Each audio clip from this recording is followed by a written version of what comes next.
Hallelujah.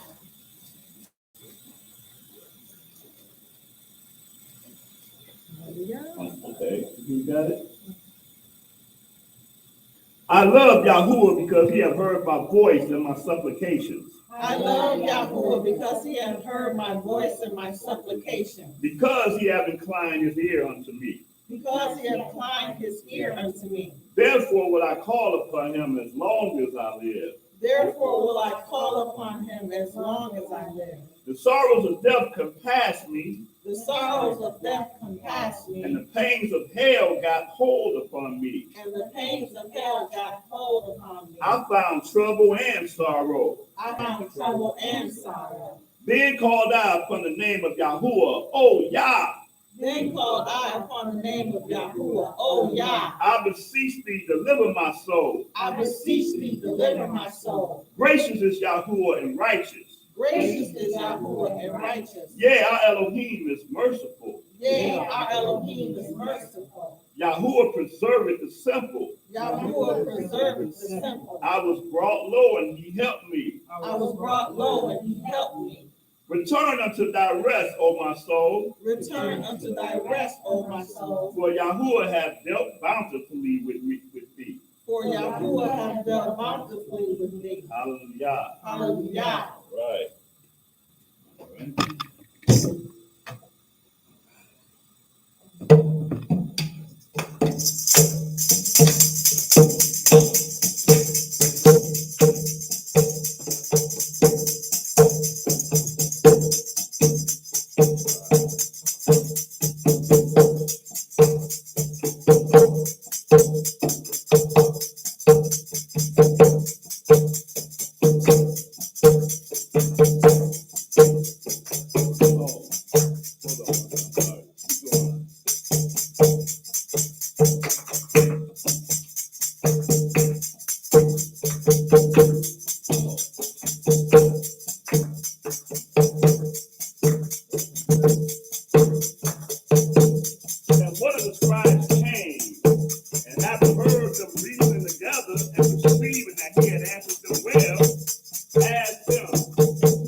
Victory over my troubles, victory over my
again, I have to give a shout out, and lift the Thrasher family to the Most High because they're going through what they're going through right now. And we bid them Yah speed on that journey. Okay. Hope everybody's doing good. We're going to do as we start off every Shabbat in a reading of the Apocrypha. Somebody help me?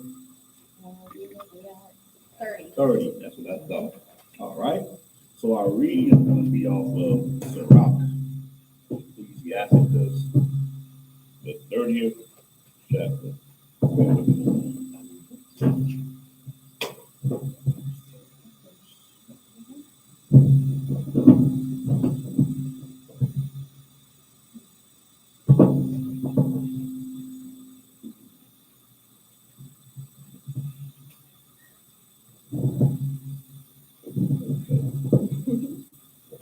Sorry about that. Just a second. There we go. All right. So, Ecclesiasticus, the 30th chapter, starting from the top.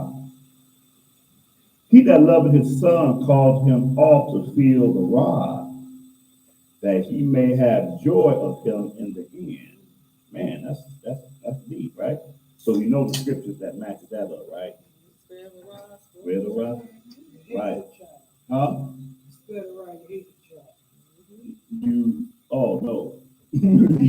Spare the rod, right, that's right, you're right. Had me confused right there. Right. Spare the rod, you hate your child, absolutely. And keep in mind that this rod does not necessarily have to be physical, but if your child goes unpunished for things that he's done because you love him so much that you don't even want to chastise, that's what we see a lot. Children are not being chastised. You don't love your child. Because it's better for them to get the chastisement from the one who they should know love them more than anybody else in the whole wide world than to go out here and get chastised from somebody else that already don't care nothing about you. Okay? So again, he that loved his son calls him off to feel the rod, that he may have joy of him in the end. He that chastises his son shall have joy in him, and shall rejoice of him among his acquaintance. Here's a flip side to that too, that if your child really don't feel love from his parents, and it ain't because the parents just happen to just chastise them or something wrong. I mean, the love has to be a foundation between you and your children. If your children don't feel love from you, and that chastise turns into abuse. Right. Huh? Right. So there's a context to that. There's that context to that. People don't have the full context to that. That is a context to that. If I know without a shadow of doubt that my dad loves me, and all of a sudden my dad, I'm going to use Cynthia's example. I know that's what she picked up about.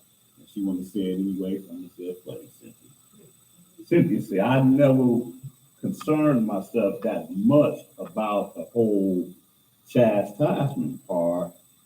The problem that I had is when my parents were disappointed at me. See, that only comes from you knowing that your parents love you. Mm-hmm. When you don't know your parents love you, then you don't care nothing about them being disappointed. Right. And when they do chastise you, you just think it's just something that they just want to do because that's just how they feel about you. So again, there's a context to that. That's an awesome thing to have the child grow up in a home where their major concern is disappointing you. That's love. Okay. Verse 3. He that teaches son grieveth the enemy. Yep. And before his friends he shall rejoice of him. Though his father die, yet he is as though he were not dead, for he have left one behind him that is like himself. While he lived, he saw and rejoiced in him. And when he died, he was not sorrowful. And like I said, sometimes it can be the other way around. You know, like I don't want to get too deep into my upbringing, but I learned from my parents. You know, my dad, he smoked a pack of Marlboros every single day. And my mom, she smoked a pack of Salem's, both of them, every single day. Went through them. I'm 56 years old. I have never smoked anything in my life, period. There has never been no smoke of no kind in my nostrils other than maybe coughing or something. But that's one of the things that I learned. All right. Verse 5. While he lived, he saw and rejoiced in him, and when he died, he was not sorrowful. He left behind him an avenger against his enemies, and one that shall requite kindness to his friends.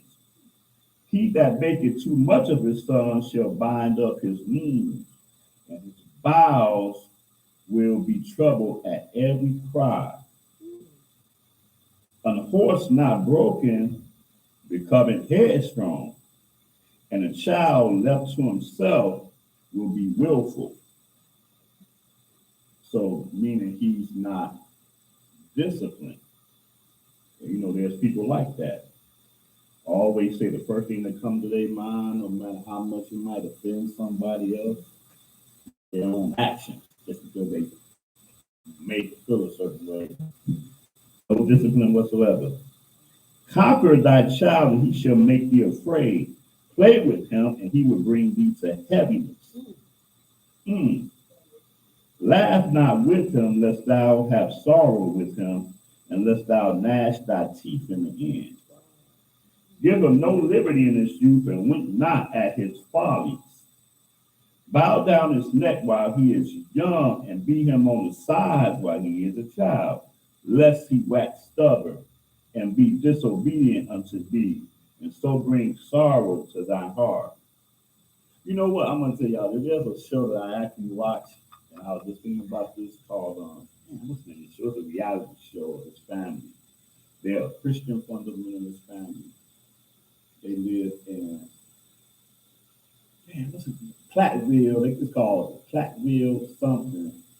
I don't know what network it is, but they raised a big family, raised them up. And I'm looking at the show now, and like one of the sons is just so disrespectful to his parents.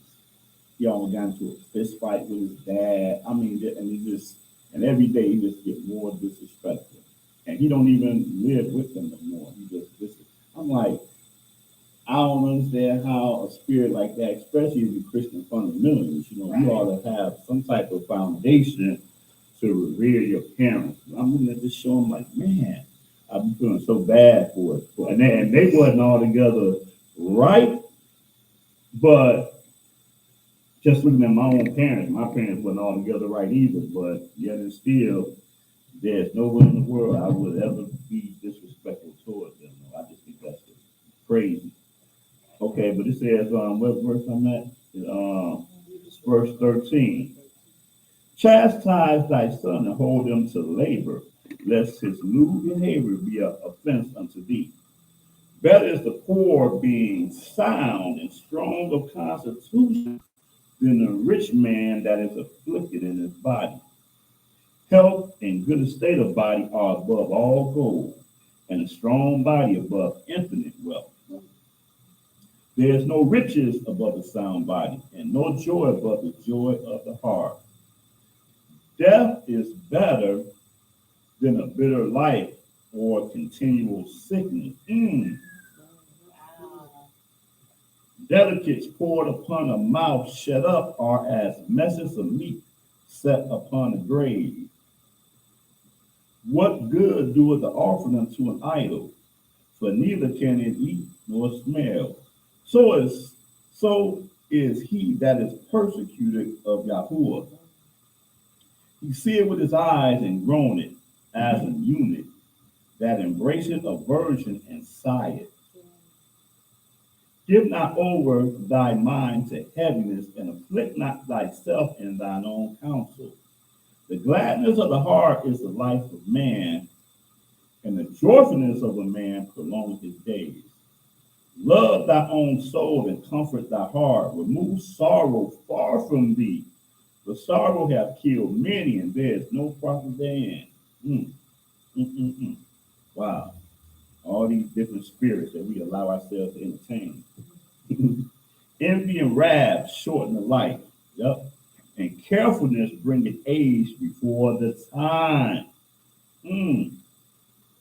So the spirit that you entertain can shorten your life. Does that make sense? Yes. Wow. A cheerful and a good heart will have a care of his meat and diet. What is number 24? The other part. And carefulness brings age before time. Let me see. Envy and wrath shorten the life, and carefulness is another word for worries. Worry. Oh, Yeah. When this past semester is the busiest I've had yet. Planning a wedding, moving into a house, like workload, like general 30 plus hours, and like a full class load. I got my first gray hairs this semester. Really? I'm about to say. 2 of them we taped into the fridge. Wow. Oh, wow. Yeah, I feel that though. Carefulness Right. bringeth age before the But time. also in Proverbs, gray hair is a splendor. It's a Hey, sign of well, wisdom I'll too. take it. Yeah. It's I a always splendor. say it's my wisdom. Yeah, but get them gray hairs before your time, though. Yeah. Well, but There's a time. We all gonna have gray hairs. When you do worry, I guess you do learn. Yeah. Eventually you learn, like, okay, maybe that's not good. I think I generally lean more towards like stress and worry Right. than towards envy and wrath. But both Right. Right. bring age or shorten the life Mhm. Right. before the time. So it's like a modification of this. Yeah. I think you can have, when they worry, you can have I have anxiety. Yeah, it raises the blood pressure. Which means you have to give chest pain. Put it on young. Okay. All right, bear with me one moment. Yeah, you can put that towards you. Put it towards you. There you go.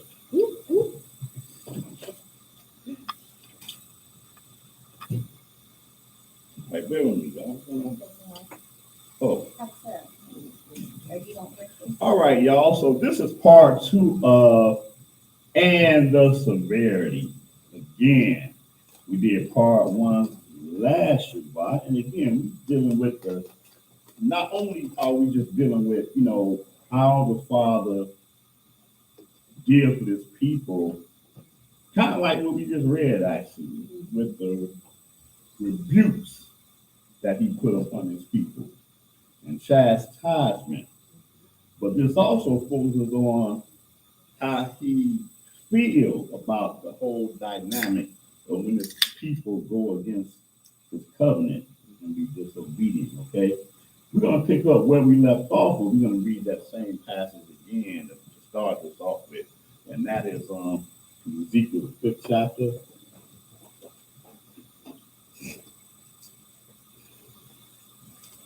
Yeah, we closed with this last Shabbat, but we're going to open it up again this Shabbat. And again, we don't have a whole lot. We're going to be out of here.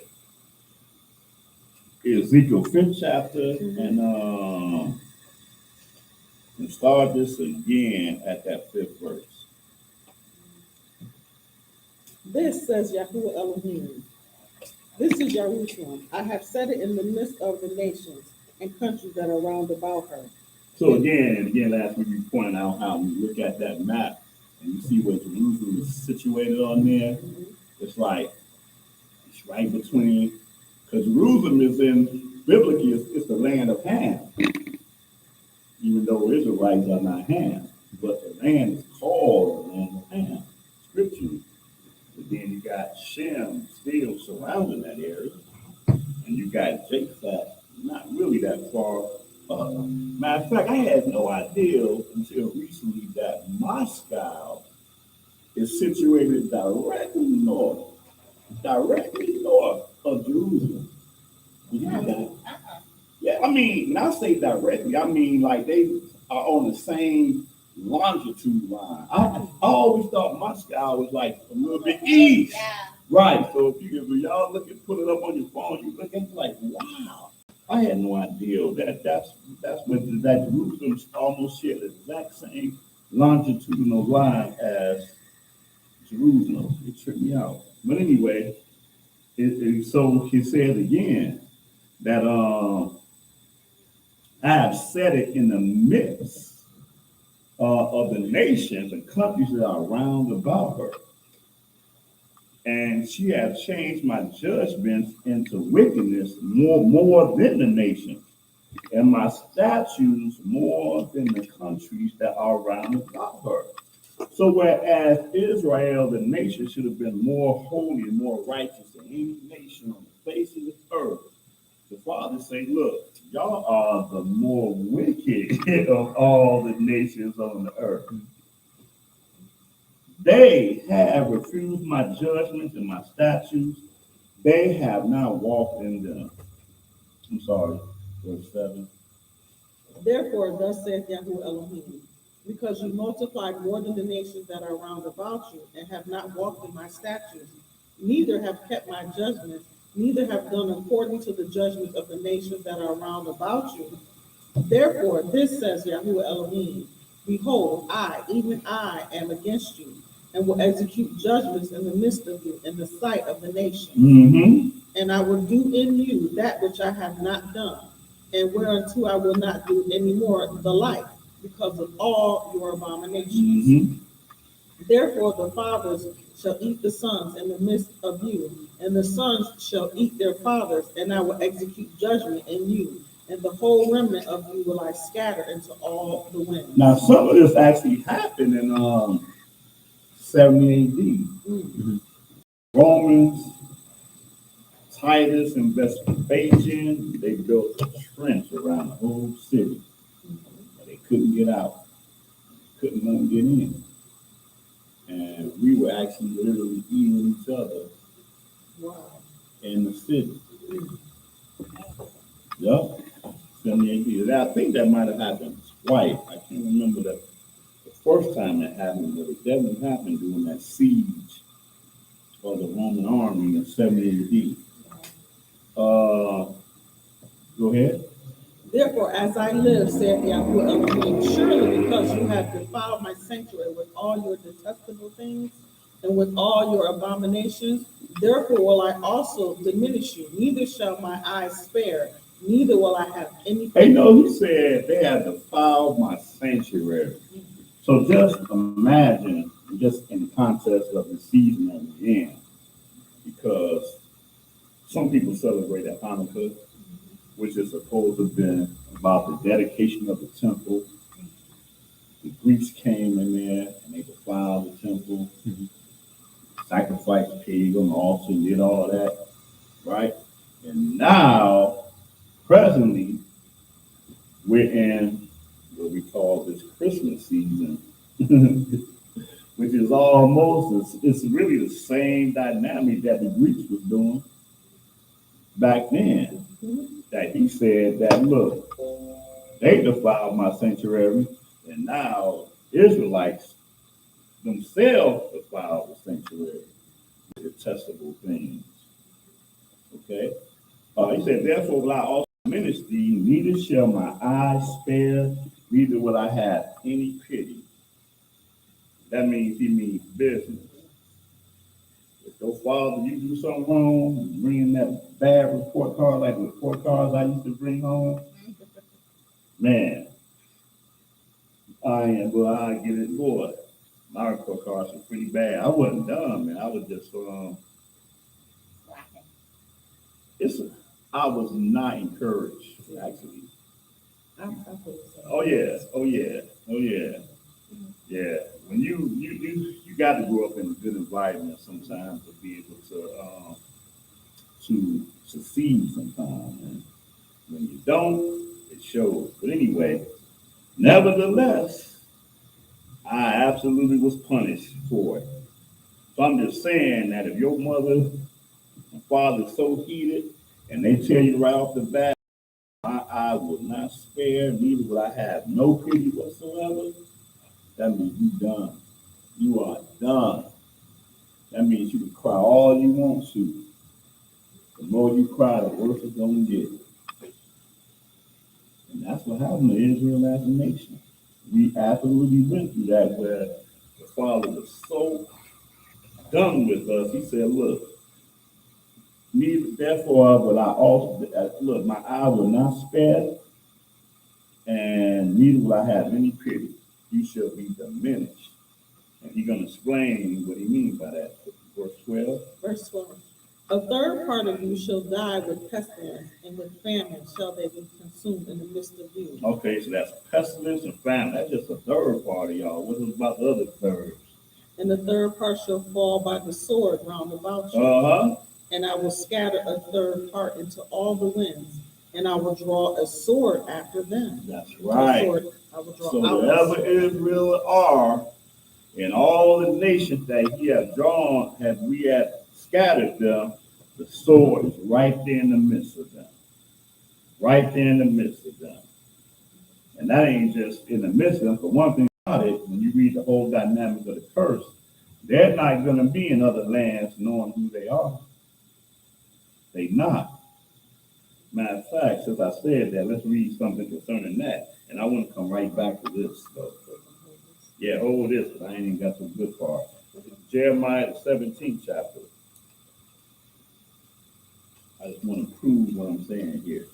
Jeremiah 17th chapter.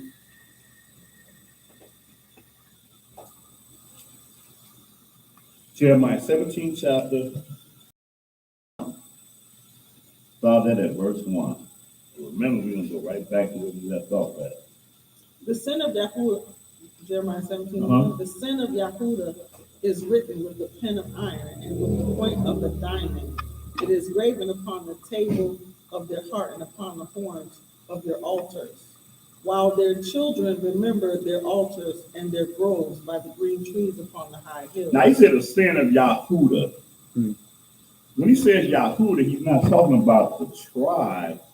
He's talking about the nation. And the only reason why he's not including Israel in this, anybody know why Israel is not counted? They were already scattered. Yeah, what did you say? They were separated. Right, they were already experiencing it. They were done. So I like to point that out, because some people think that this is only talking about Yahudah, but he's only addressing Yahudah because Israel was already gone, okay? He said their sin is written with a pen of iron and with a point of a diamond. What does that mean? Somebody help me out with that. What does that mean? That means it's engraved, it's so deep. It's So wait a precise. minute, so in other words, he didn't write it with a number 2 pencil with the eraser on it. Write it and erase it like it wasn't nothing there. Right. It's almost like He's letting you know that the sins are so, abominable that it's written with a pen of iron with the point of a diamond. It is graven, like you said, graven upon the table of their heart and upon the horns of your altars. And keep in mind, we read scripture concerning about the wickedness of Israel and about how Israel ended up in the situation that we're in. But notice that Satan is in the midst of all of that. Satan did not deal with other nations like they dealt with Israel. Israel again is the Job himself was the example for Jonah? Job. The reason why I say Job is because the father brought Job to Satan's attention. Okay. We don't even know if he knew him or not. But he told him, have you considered my servant Job? Right. So the one that the Father sanctifies is the one that Satan deals with. It's like Yahshua. Satan tempted him more times than we can read about in Matthew 4th chapter. We can read that, but it was really more times than that. That's why in the Garden of Gethsemane, he told his disciples, you are they that have been with me through many of my temptations, quote unquote. That was his temptations come from Satan tempting him. Right. And so Israel as a nation had to deal with that same dynamic. That same dynamic. And Satan was always around to entice Israel to do contrary. And right here, he said, look, that was in their heart, was grafted in their heart. That's deep. When did you off that? I read it too, but I can read it again. Okay. Whilst the children remember their altars and their groves by the green trees upon the high hills, O my mountain in the field, I will give your substance and all your treasures to the spoil, and your high places for sin throughout all your borders. Right, hey, somebody else gonna take this stuff here. It's much. Go ahead. And you, even yourself, shall discontinue from your heritage that I gave you. Right, okay, and I like to point out, the Father did not give Israel a religion. It was no religion. Right. He gave Israel a culture and a heritage. And it's important for us to understand that. It's so important because this is not a religion at all. The heathens took what pertained to Israel and made religions out of it. Parted it out. We believe in this, and we put his image there that look like us and give him a name that come from our God, because we ain't changed on the worship of our God. How else can you understand that we're here on Shabbat, the 7th day, and the religion that's supposed to represent the Bible is first day? Do you think that religion really came about with the after 70 AD? That's when religion, because other cultures, like if you talk, even if you speak about Hellenization, that whole culture worship. No, I understand. Okay, I must have misspoke. I don't know if I misspoke No, or you not. did not. I'm talking about what pertains to the Father in reference to what he gave us. Right. No, religions, it existed among other people. Right. But the point that I'm making is that when it came down to Israel being in captivity, as we're going to finish this verse, they took, for instance, like they said in Greece, right? Mm-hmm. Who's the chief deity? Who's the chief deity of the Greeks? Zeus. No, that's wrong. Right. Which are the same entity. They just, everybody got their own name. And so that's what they worship. Every Sunday they worship him. And even they parted out their religions from him to Mithra, which is part of Christmas. Saturnalia, which is part of Christmas. And whatever other part that we missing, the Norwegian door and all of that. But then when Israel was taken into captivity, they took what pertained to Israel and formulated their own religion based off of Yahshua, who's now called Jesus. But all of the practices are still the worship of their deity. Sunday comes from their deity. Christmas existed long before Yahshua came in the flesh. Yuletide, all of that. And they cannot stop that worship. Osiris, right? Huh? No, Osiris. Well, yeah. But see, the Osiris is even before Zeus and them. Okay? But all that still was before. So, just like Jeremiah 2:11 says, have a nation changed their gods? Nations haven't changed their God. They still worshiping the same deities.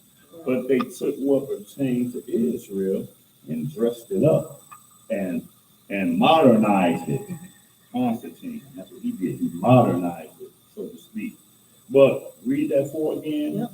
And you, even yourself, shall discontinue from your heritage that I gave you, and I will cause you to serve your enemies in the land which you know not, for you have kindled a fire in my anger which shall burn forever. Ooh, so even, and I didn't even have this in the lesson, but I'm glad we read it, because, That's the severity. right, yeah, hallelujah. Good word. What you about to say? He's still angry. Huh? Oh, absolutely. He gonna be angry until the Messiah crack through that sky and bring Israel back to their fold and establish that new covenant with them, as it reads in Jeremiah 31. But don't be discouraged. He still has mercy into thousands of them who love him.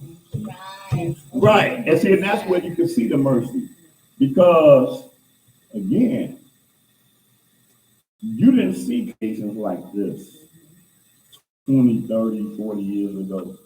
But now we see congregations, Sabbath keeping congregations that are putting away other abominations that we all grew up in. And now we're trying to keep the Most High in spirit and truth. Remember, like, as an individual with faith in Yeshua, we're already sacrificed for. All the sacrifices have already been done for us. And so there is no uncleanness in us. He's not disappointed with us as individuals, but with maybe us as a nation. Would you all agree? Yeah.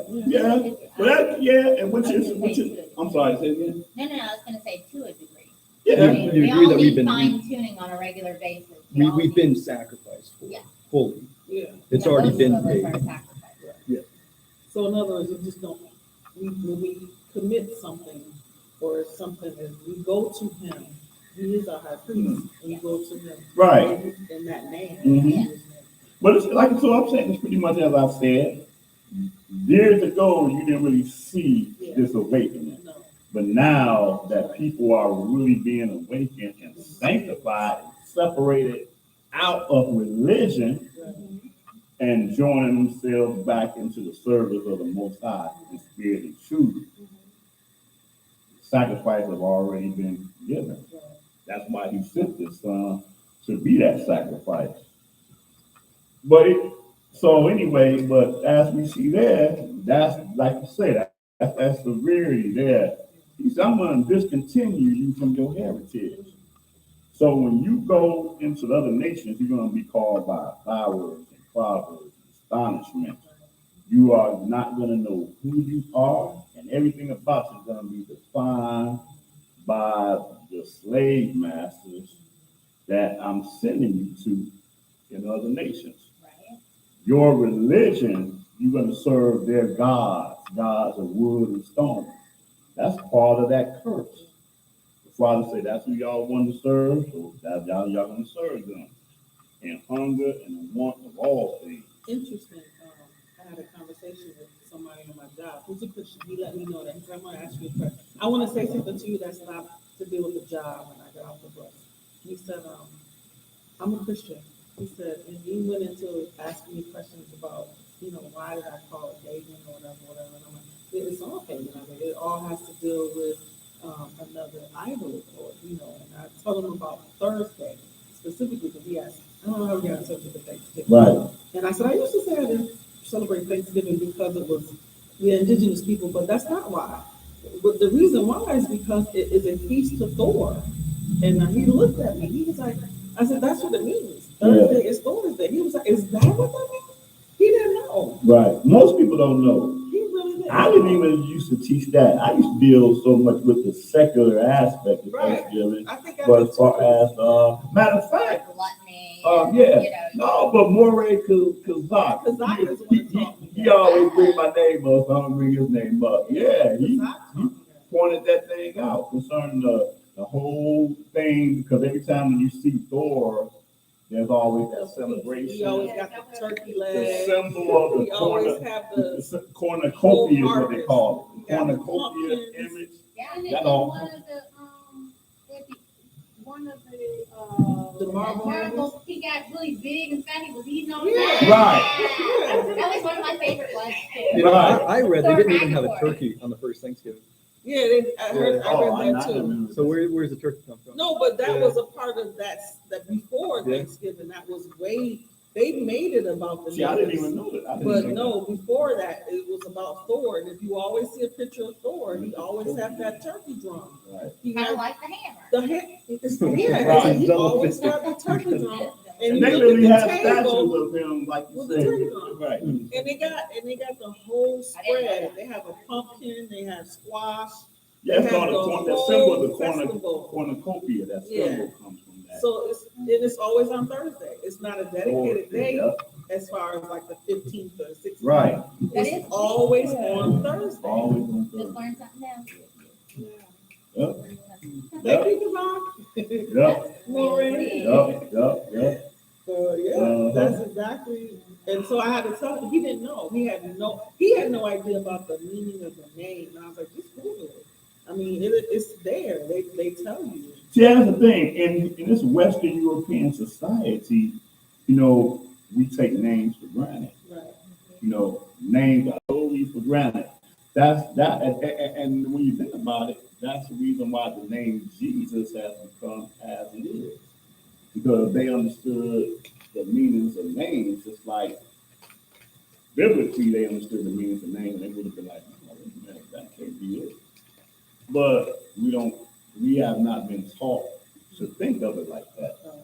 But on the eastern part, all the cultures on the east, names mean a whole lot. Right. And the reason why you can test that is because you tell somebody, did you know that the vast majority of the prophets had either Yah in their names or they had El, short for Elohim, in their name? Did you knew that? Well, most people don't know that. Most people have no idea of that because you're not taught to think of names to be anything, rather than anything. Right. Let's go back to where we were at. Where was we at? We was in Ezekiel the 5th chapter. Ezekiel the 5th chapter. Are we done with the Done with that. I went there just to show the fact that when the Father did what he did with Israel, he didn't take them into captivity with their names, with their knowledge of who they were.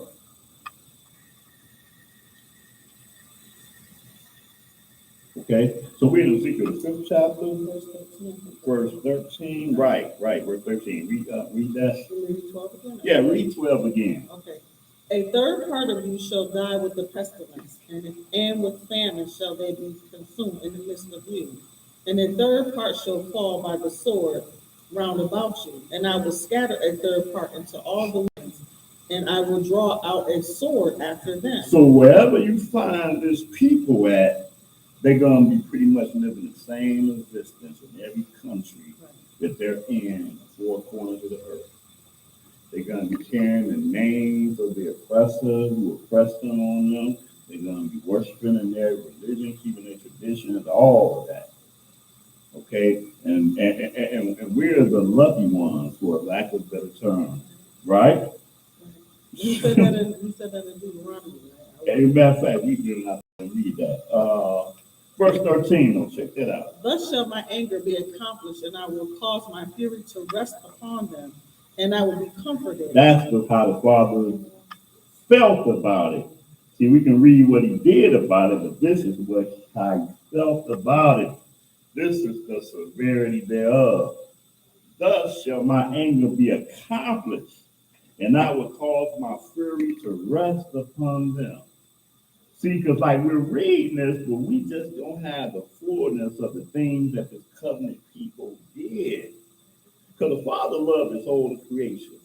He loved his whole creation, but he sanctified the sons of Abraham, Isaac, and Jacob to make the creation to know who he is. So that we wouldn't have sickness and sorrow and death and all of these things. But we have all of these things because the Father has been taken out, because the people have been taken out. But he said, I will cause my fury to rest upon them, and I will be comforted.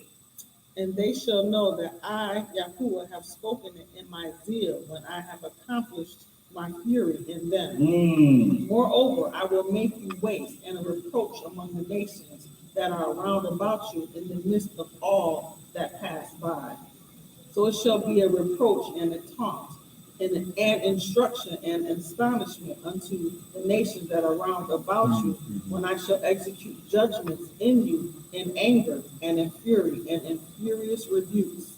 I, Yahuwah, have spoken it. When I shall send upon them the evil arrows of famine, which shall be for their destruction, and which I will send to destroy you, and I will increase the famine upon you, and will break your staff of bread. So will I send upon you famine and evil beasts, and they shall bereave you, and pestilence and blood shall pass through you, and I will bring the sword upon you. I, Yahuwah, have spoken. Let's go into that Deuteronomy 30th chapter.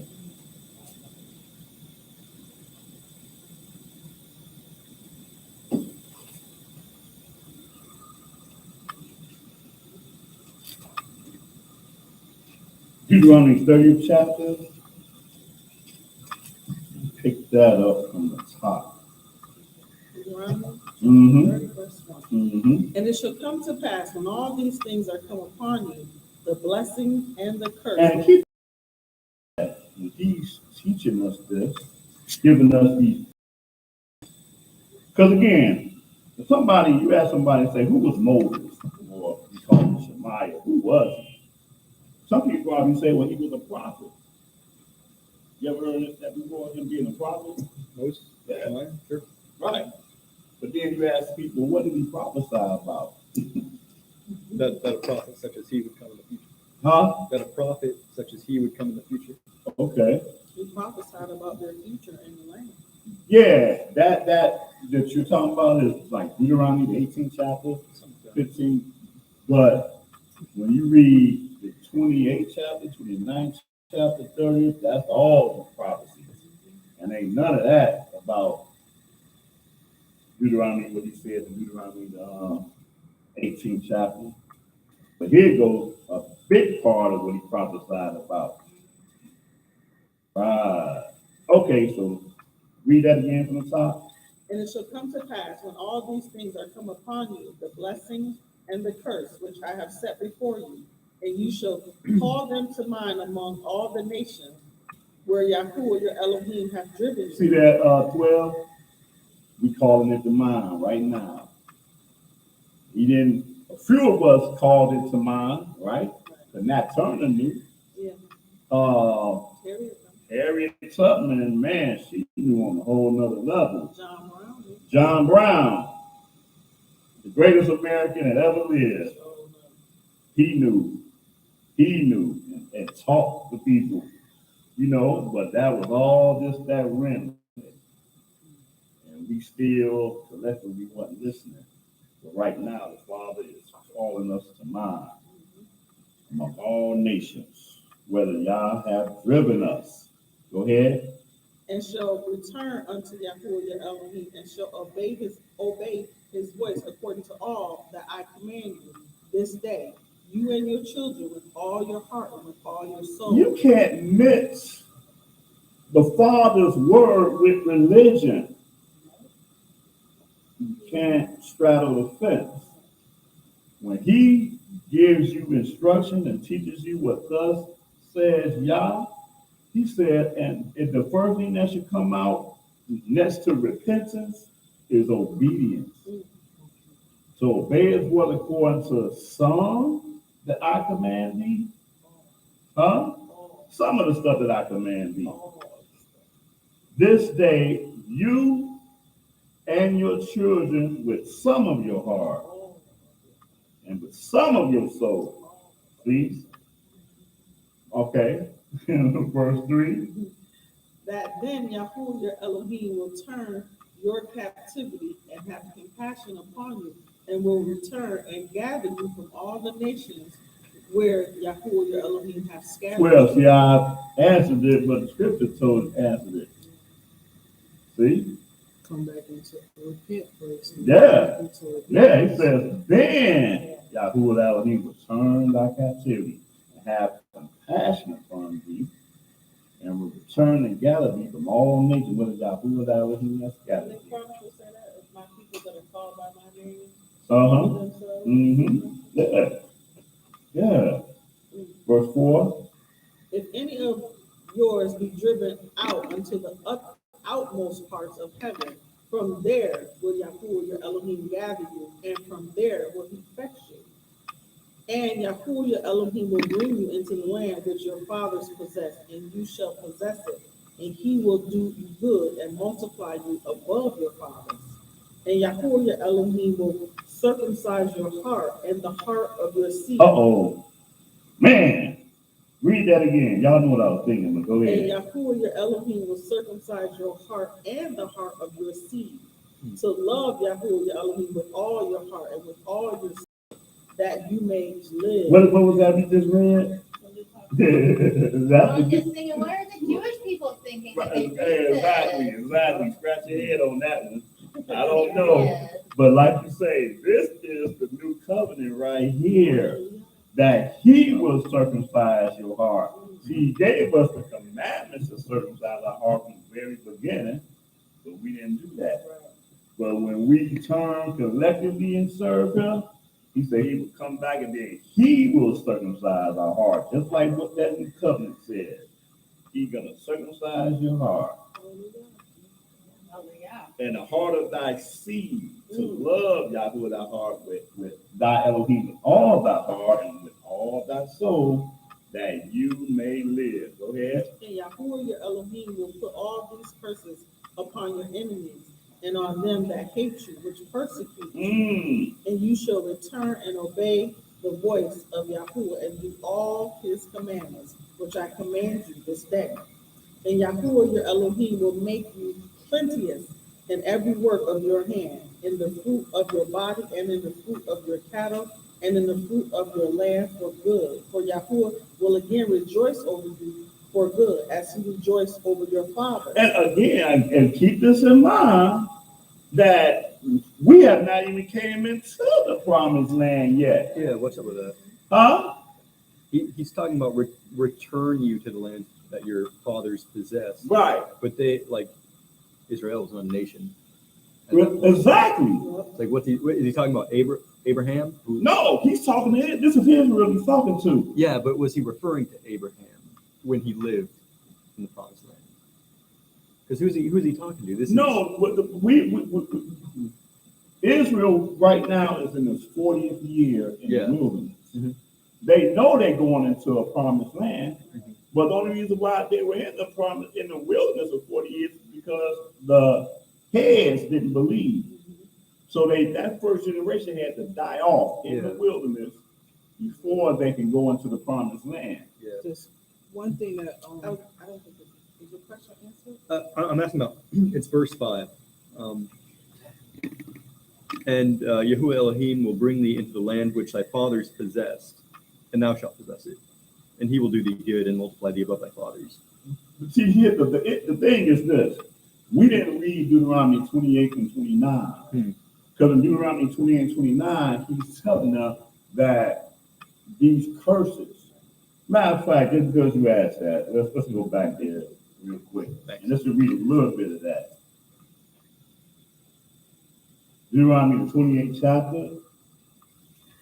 Deuteronomy 28 chapter. And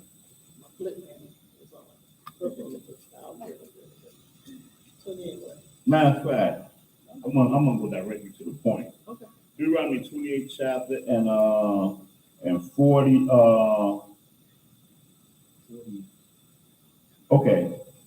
45. Yeah. Moreover, Deuteronomy 20 and 45. Moreover, all these curses shall come upon you and shall pursue you and overtake you till you be destroyed, because you hearken not unto the voice of Yahuwah your Elohim, to keep his commandments and his statutes which he commands you. So I didn't read prior to this, but prior to this, he starts off giving them the blessings of what they will experience if they will keep his commandments.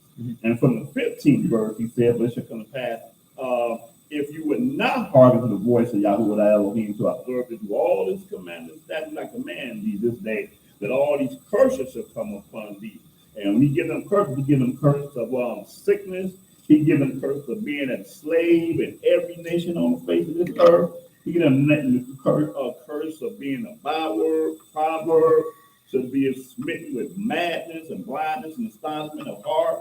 And he just gives them, he lines it up, just line upon line. But I didn't read all that. I wanted to read right here. What did you just leave off at? 45. At 45.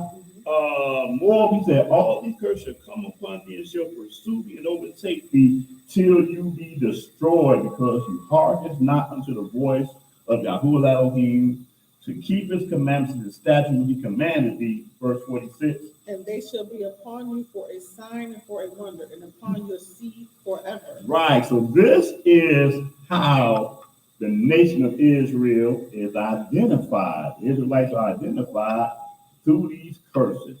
And they're going to be upon the nation, the people, for a sign and for a wonder, and upon thy seed forever. And forever is until the time when he do just what we just read, that we're going to go back to in Deuteronomy 30 chapter. So they haven't gotten into the promised land yet, but they're going to get into the promised land after he gives them this of the union address.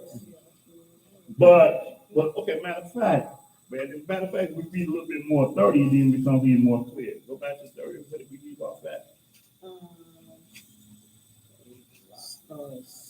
See, so as Isaiah the prophet says, he called the end from the beginning.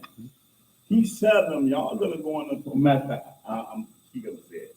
What verse we at? Verse 7. 7. I'll read 6 again. And Yahuwah your Elohim will circumcise your heart and the heart of your seed to love Yahuwah your Elohim with all your heart and with all your soul, that you may live. And Yahuwah your Elohim will put all these curses upon your enemies and on them which persecute you. And you shall return and obey the voice of Yahuwah and do all his commandments which I command you this day. And Yahuwah your Elohim will make you plenteous in every work of your hand, and in the fruit of your body, and in the fruit of your cattle, and in the fruit of your land for good. For Yahuwah will again rejoice over you for good, as he rejoiced over your fathers. If you shall hearken unto the voice of Yahuwah your Elohim to keep his commandments and his statutes, which are written in this book of the law, and if you turn unto Yahuwah your Elohim with all your heart and with all your soul. For this commandment which I command you this day, it is not hidden from you, neither is it far off. It is not in heaven, that you should say, who shall go up for us to heaven and bring it unto us, that we may hear it and do it. Neither is it beyond the sea, that you should say, who shall go over the sea for us and bring it unto us, that we hear it and do it. But the word is very nigh unto you, in your mouth and in your heart, that you may do it.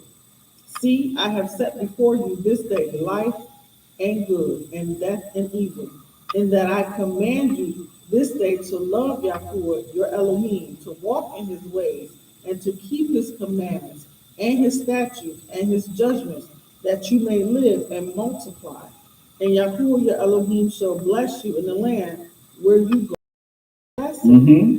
But if your heart turn away, so that you will not hear, but shall be drawn away and worship other idols and serve them, worship other gods, right? I denounce unto you this day that ye shall surely perish, and that ye shall not prolong your days upon the land, whither you pass over Jordan to go to possess. So he's giving them a pre-warning. You're going to go over there, but you're not going to prolong your days there. Because of your own wickedness, you're going to be spewed out of that land. Go ahead. I call heaven and earth to record this day against you. Right. That I have set before you life and death. Now you say I call heaven and earth. That's like this word is written with a diamond. Yep. It's just like our saying was like engraved with the pen. Like, go ahead. Blessing and cursing. Therefore choose life, that both you and your seed may live, that you may love Yahuwah Elohim, and that you may obey his voice, and that you may cleave unto him, for he is your life, and the length of your days, that you may dwell in the land which Yahuwah sware unto your fathers, to Abraham, to Isaac, and to Jacob, to give them. And see, again, this is the reason why you have to make the difference between culture, heritage, and religion. Because the people heard the voice of the Father speaking to them, made a covenant with them. Just like, and I always use example, if you can say history, 1776, the bomb burst in the air, and the founding fathers wrote the Declaration of Independence. We are now independent. We are no longer under King George rule, and this is our nation.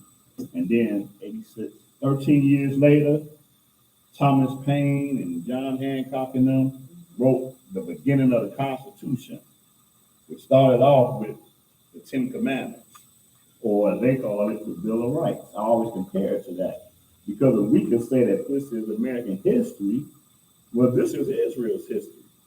This is not a religion, because they heard the voice of the Father. They seen what he did. From the vantage point of having seen and heard, it's not a religion. You see, but see, right now we see it as a religion, because religion is just saying it's mythical. It's mythical. But you're not going to debate George Washington being a myth, or Benjamin Franklin being a myth. We ain't never seen it. But see, the thing is, giving American citizens props, because we didn't hold fast to our Constitution. It's like, yeah. One thing I do find that. You got to take that. You got to take it. Okay. You got to take it. it. Huh? I am, but when you play it back, though, you ain't gonna hear. Go ahead. Yeah, one thing that I do find that people tend to look, when it comes to, Moses, is that they feel like this is Moses' law. And they forget, like you said, that Yahuwah was supposed to the people, to everyone. He didn't just go to Moses. He spoke to everyone. Right. They all heard his Mhm, voice. So people feel like they did away with this law because this is Moses' law. Right. No, this is the Father's law. Right. Right. Good point. Good point. Good point. And see, and like you say, see, this is why you got to distinguish between religion and culture, heritage, history. Because if the people are not around no more, then the nation's gonna create their own religion, their own doctrines, their own so-called holy days, holidays, based off of their own desires and lusts. But here, the Father didn't give none of that. He gave it to Israel to teach the whole world concerning who he is, to the whole entire world. What did you leave off that? I finished it. You did? 31. Okay, you finished that. 31. Okay. 31. So in 31, though, we're gonna skip ahead though and go directly to the point. In 31, let's see, where we at? Bear with me one moment. Hold on. Oh, okay. I lost my train of thought. 31. Well, skip all the way down to the 9th verse as a matter of fact. 31, Deuteronomy 31 and 9. Mm-hmm. And Shemaiah wrote this law and delivered it unto the priests, the sons of Levi, which bear the ark of the covenant of Yahuwah, and unto all the elders of Yisrael. And Shemaiah commanded them, saying, at the end of every 7 years, in the solemn solemnity Right. of the year of release, in the feast of tabernacles, when all Yisrael is come to appear before Yahuwah your Elohim in the place which he shall choose, you shall read this law before all Yisrael in their hearing. That's the- Right, it is, isn't it? Go ahead. Gather the people together, men and women and children, and your stranger that is within your gates, that they may hear, that they may learn and fear Yahuwah your Elohim, and observe to do all the words of this law. Right. And that their children which have not known anything may hear and learn to fear Yahuwah your Elohim, as long as you live in the land whither ye go over Jordan to possess it. And Yahuwah said unto Shemaiah, behold, your days approach that you must die. Call Yeshua and present yourself in the tabernacle of the congregation, that I may give him a charge. And Shemaiah and Yahshua of Nun went and presented themselves in the tabernacle of the congregation. And here's the interest. This is to Cynthia's point right here. Go ahead. He was a stranger, yep. And Yahuwah appeared in the tabernacle with the pillar of the cloud, and the pillar of the cloud stood over the door of the tabernacle. So the people were saying this. This wasn't Shemaiah speaking again. He's listening like everybody else is listening. But go ahead. And Yahuwah said unto Shemaiah, Behold, you shall sleep with your fathers, and this people will rise up and go a-whoring after the gods of the strangers of the land, whither they go to be among them, and will forsake me and break my covenant which I have made with It's them. gonna happen.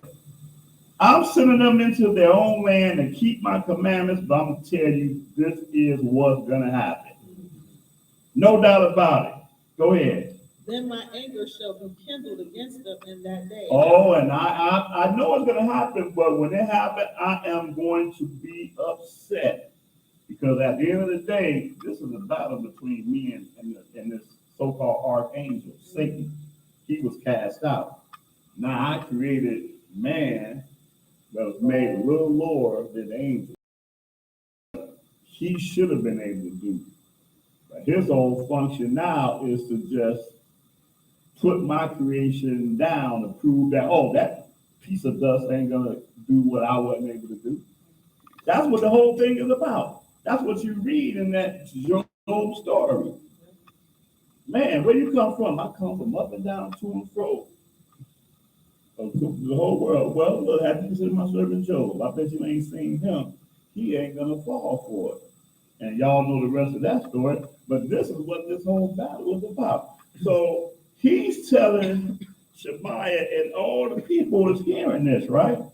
Read that verse 17 again. Then shall my anger be kindled against them in that day, and I will forsake them, and I will hide my face from them, and they shall be devoured, and many evils and troubles shall befall them, so that they will say in that day, are not these evils come upon us because our Elohim is not among us? See, this is what our people have to know.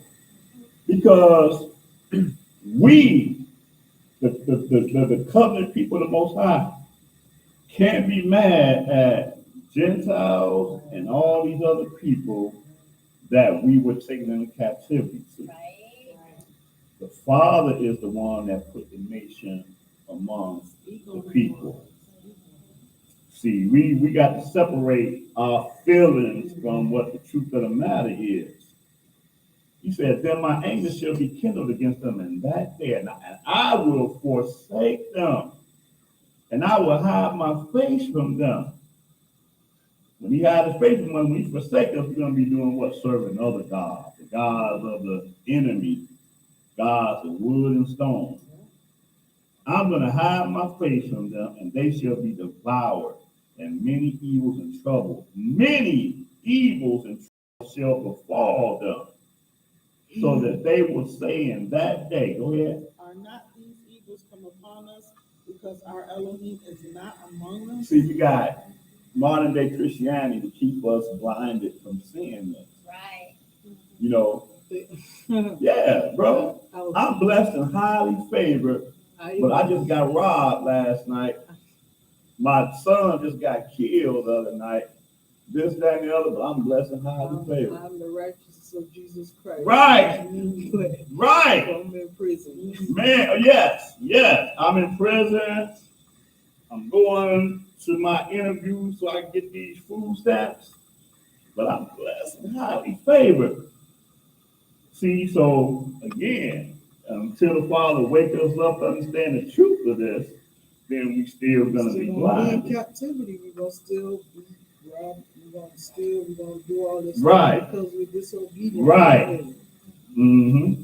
Blessed are the ones that Yahweh does in their eyes. Man, blessed is the Father for us to be able to pull this out, this book out in the way in which we need to understand it from the historical context that he wrote it and understand that. But go ahead. Verse 18. And I will surely hide my face in that day for all the evils which they shall have worked, in that they are turned unto other idols. Now therefore write you this song for you, and teach it the children of Israel. Put it in their mouths, that this song may be a witness for me against the children of Israel. But when I shall have brought them into the land which I swear unto their fathers, that flows with milk and honey, and they shall have eaten and filled themselves and waxen fat, then will they turn unto other gods and serve them and provoke me and break my covenant. And it shall come to pass, when many evils and troubles are befallen them, that this song will testify against them as a witness, for it shall not be forgotten out of the mouths of their seed. For I know their imagination which they go about, even now, before I have brought them into the land which I swear. Right. Before I even brought them to the land, I already know what's in their mind. Right now. That's crazy. Go ahead. Shemaiah therefore wrote this song the same day and taught it the children of Israel. And he gave Yahshua the son of Nun in charge and said, be strong and of good courage, for you shall bring the children of Israel into the land which I swear unto them. Yep. And I will be with you. And it came to pass, when Shemaiah had made an end of writing the words of this law in a book until they were finished, that Shemaiah commanded the Levites which bear the ark of the covenant of Yahuwah, saying, take this book of the law and put it in the side of the ark of the covenant of Yahuwah your Elohim, that it may be there for a witness against you. For I know your rebellion and your stiff neck. Behold, that only applies to us. Remember our parents would say, you a stiff neck, hard-headed child. Mm-hmm. For I know your rebellion and your stiff neck. Behold, while I am yet alive with you this day, you have been rebellious against Yahuwah after my death. Gather unto you all the elders of And again, man, when you understand again the whole history of Shemaiah with the people, man, the nation wanted him dead. They wanted him dead quickly and speedily. That's how, man, it was so messed up. But he kept standing in the gap. Kept standing in the gap Not for the only, people. not only that, he still showed his mercy. Even though even though we're disobedient, he still showed mercy. Yeah. I mean, that's mercy even giving us a chance to even go through this Man. instead of just wiping us off altogether. Right. We went. And you know what? That's interesting. Right into this time. Thousands and thousands and thousands. And all he was trying to do is establish us as a nation, man. So many got killed. The simple rebellion. That would be like again receiving the Constitution of America being delivered from Europe, and now half of the people don't even want to be American. Want to kill Benjamin Franklin. They want to kill all of them. They like, man, let's go back to George, King George. But go ahead. Gather unto you all the elders of their tribes and their officers, that I may speak these words in their ears, and call heaven and earth to record against them. Oh, he's calling heaven and earth again. That's some serious stuff right there. Go ahead. For I know that after my death you will utterly corrupt yourselves and turn aside from the way which I have commanded you, and evil will befall you in the latter days. In a what? In the latter days. Latter days. He said, evil will befall you in the latter days. Go ahead. Because you will do evil in the sight of Yahuwah to provoke him to anger through the work of your hands. And Shemaiah spoke in the ears of all the congregation of Israel the words of this song until they were ended. Okay, yeah, okay. Move right along, y'all. We almost done. Going on 20 Jeremiah 5th chapter real quick.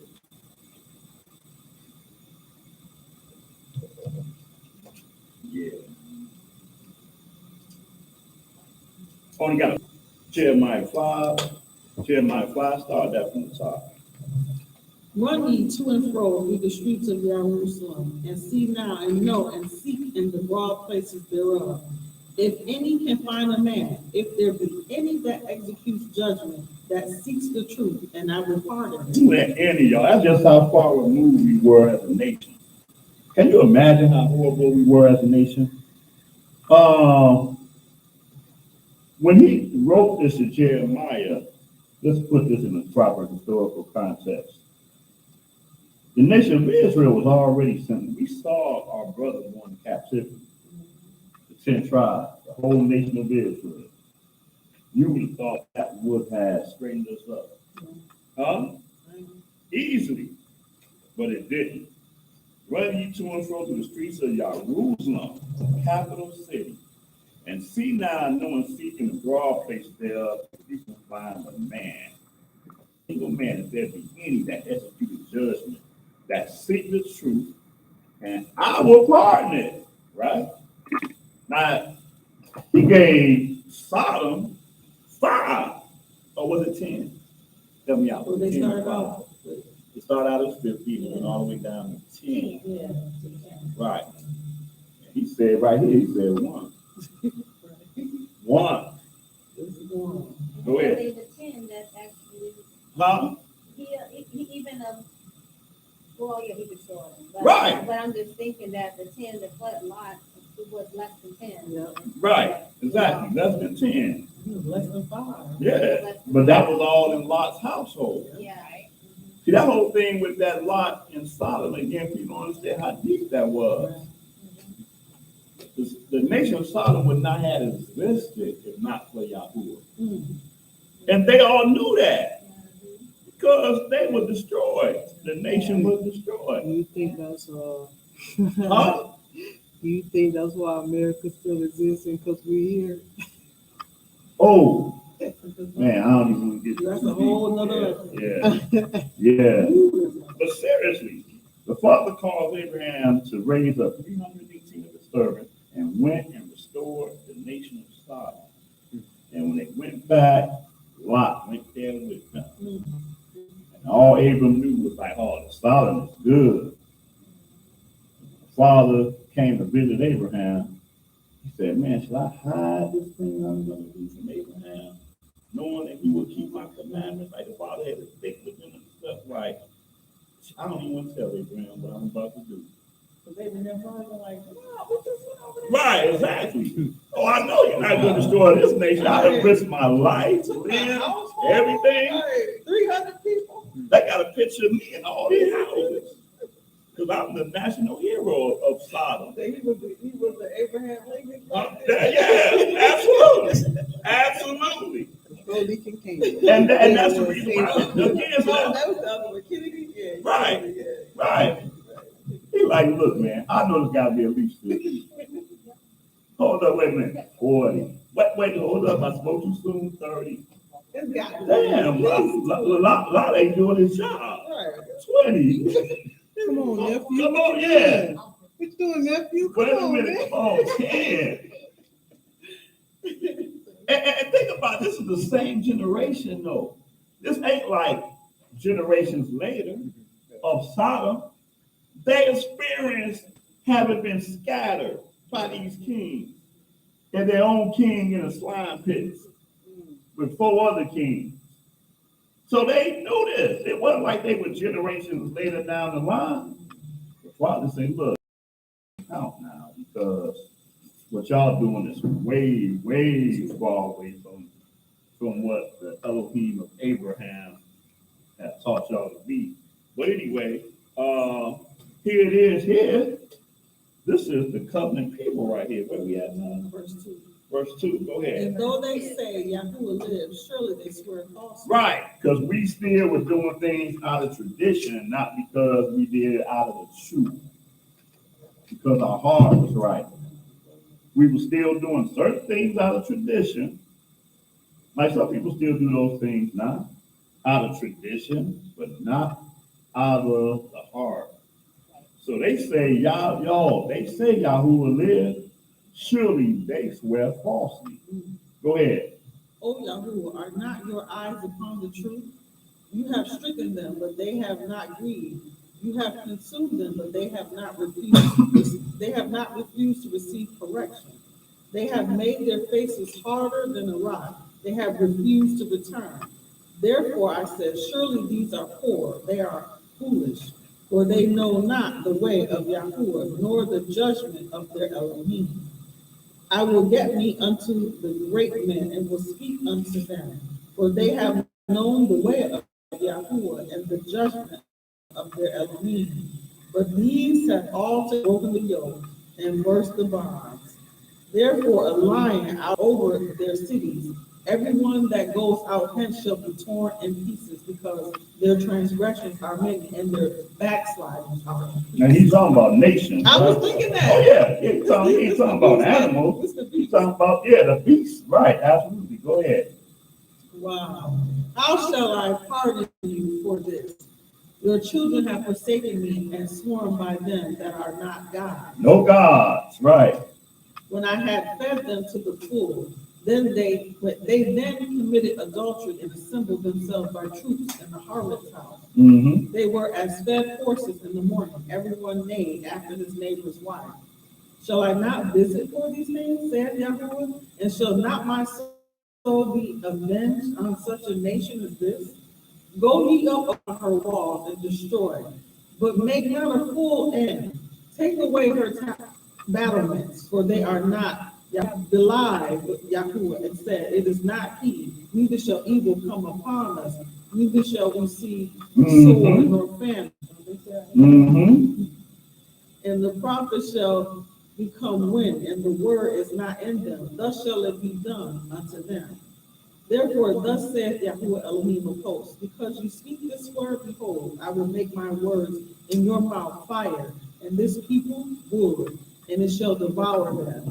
Lo, I will bring a nation upon them from far, O house of Yashrael, said Yahuwah. It is a mighty nation, it is an ancient nation, a nation whose language you knew not, neither understand what they say. That's right. We did not understand English, Greece, Rome, Italy. We did not understand these nations because we did not know these people.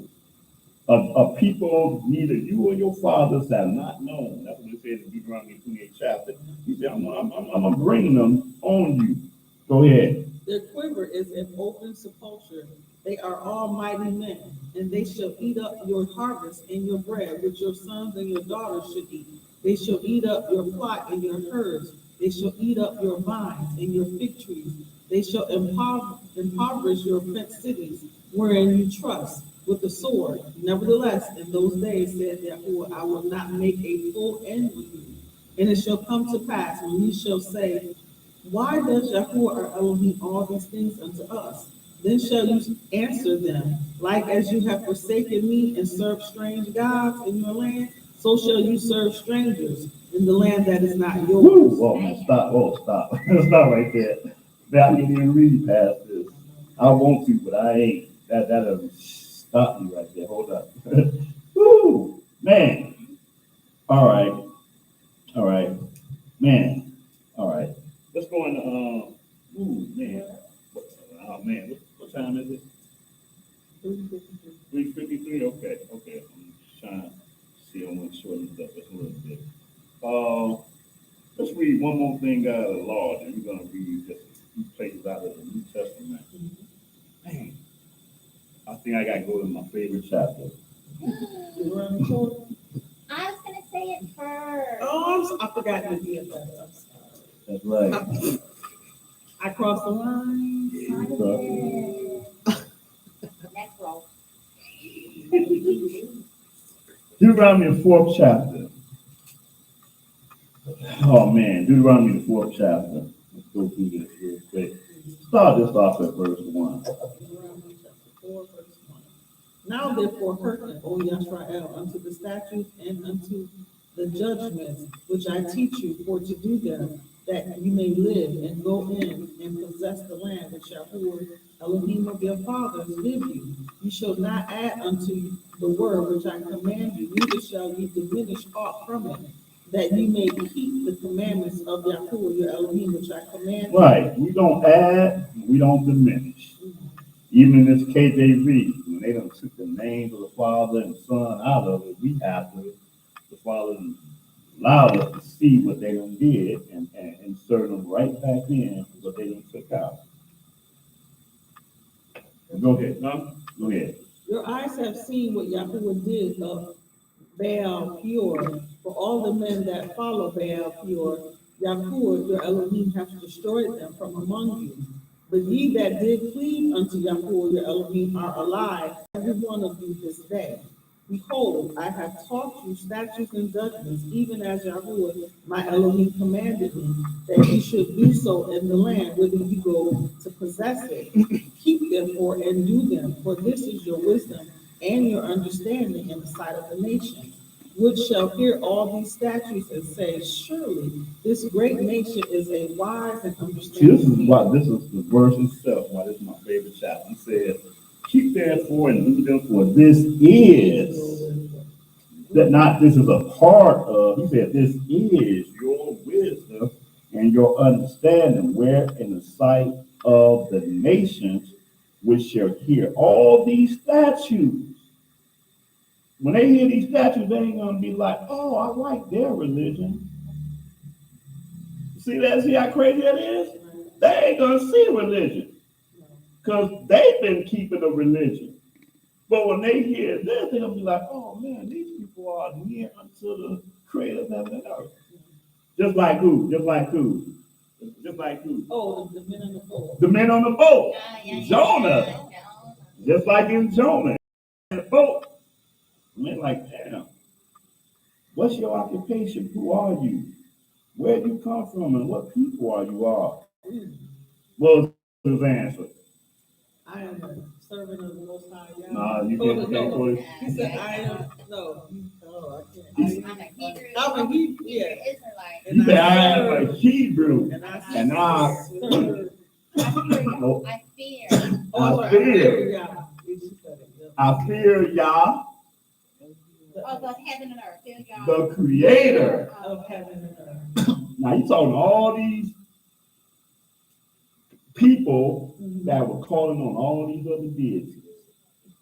All they did, they all separate deities. They called on every last one of them. He sleep or acting like he sleep, laughing in his sleep. They wake him up. Why do you sleep? Wake up. What's going on, man? After they've been cast lots and found out you the reason why we going to do this. Who are you? Where you come, man? And he got up and said that. What the next verse says when he said, "I am." They fear him and That's right. I like that. He said, then they feared him exceedingly. Oh, They feared him exceedingly. If I had somebody to come in here and they say, well, I worship whatever, I worship them, I'm like, okay, have a seat. But when he said who he was and who he worshiped, because they knew that Israel was not a religion. They knew that, oh, that's the real deal. But since they came around to show us the truth or whatever, we still gonna have our Christmas tree. We still gonna have this, that, and our tradition. We still praying all of this. But when he got up and said what he said, oh man, wait, this is the real deal. Oh, we all gonna die because of this. But going back, he said, look, verse 6, keep therefore and do them, for this is your wisdom and your understanding in the sight of the nation, which shall hear all these statutes and say, surely this great nation is a wise and understanding people. Go ahead. for what nation is there so great who hath Elohim so nigh unto them as Yahuwah your Elohim is in all things that we call upon for him?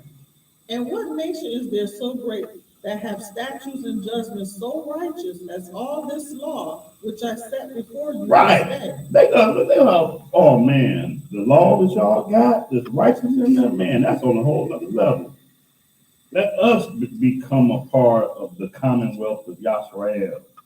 Go ahead. Only take heed to yourself and keep your soul diligently, lest you forget the things which your eyes have seen, and lest they depart from your heart all the days of your life. But teach them your sons and your sons and your sons' sons, especially the day that you stood before Yahuwah your Elohim in Horeb, when Yahuwah said unto me, gather me the people together, and I will make them hear my words, that they may learn to fear me all the days that they shall live upon the earth, and that they may teach their children. Right. They didn't hear your words, they heard my words. The sound of my voice separate this from being religion into reality. Go ahead. And ye came near and stood under the mountain, and the mountain burned with fire unto the midst of heaven, with darkness, clouds, and thick darkness. And Yahuwah spoke unto you out of the midst of the fire. You heard the voice of the word, but saw no similitude, only ye heard a voice. And he declared unto his covenant, and he declared unto his covenant, which he commanded you to perform, even 10 commandments. And he wrote them upon 2 tables of stone. And Yahuwah commanded me at that time to teach you statutes and judgments, that you may do them in the land. That's right. So going back to what you were saying, so did he tell you, this ain't my law. I didn't write this stuff. But see, religion says Moses' law. Oh, yeah, that's Moses. Moses' law. Yeah. Even there's some place in here that use that term, the Moses' law. Moses, Shemaiah did not have not one single law at all. He himself, he didn't even want to do it. Right, well, he transgressed, Yeah. and that's why he couldn't even make it into the promised land. Before verse 14 says, Yahweh commanded me at that time to teach you statutes and judgments, that you might do them where? In the land, whether you go over to possess it. And there's another spot we read, he says that even in the land of your captivity, you got to keep this word. That tripped me out when I read that. I was like, whoa, but go ahead. Take ye therefore good heed unto yourselves, for you saw no manner of similitude on the day that Yahuwah spoke unto you in Oreb, Okay. in the midst of the fire. Right, I'm going to have you skip down. Skip down to verse 23. Take heed unto yourselves, lest you forget the covenant of Yahuwah your Elohim, which he made with you, and make you a graven image, or the likeness of anything which Yahuwah your Elohim hath forbidden you. For Yahuwah your Elohim is a consuming fire, even a jealous Elohim. When you shall beget children and children's children, and ye shall have remained long in the land, and shall corrupt yourselves, and make a graven image, or the likeness of anything, and shall do evil in the sight of Yahuwah your Elohim, to provoke him to anger, I call heaven and earth Heaven and earth again. to witness against you this day, that ye shall soon utterly perish from off the land, whereunto you go over Jordan to possess it. You shall not prolong your days upon it, but shall utterly be destroyed. And Yahuwah shall scatter you among the nations, and you shall be left few in number among the heathen, whither Yahuwah shall lead you. Let's see that, few in number among the heathen. You're always going to be called the what?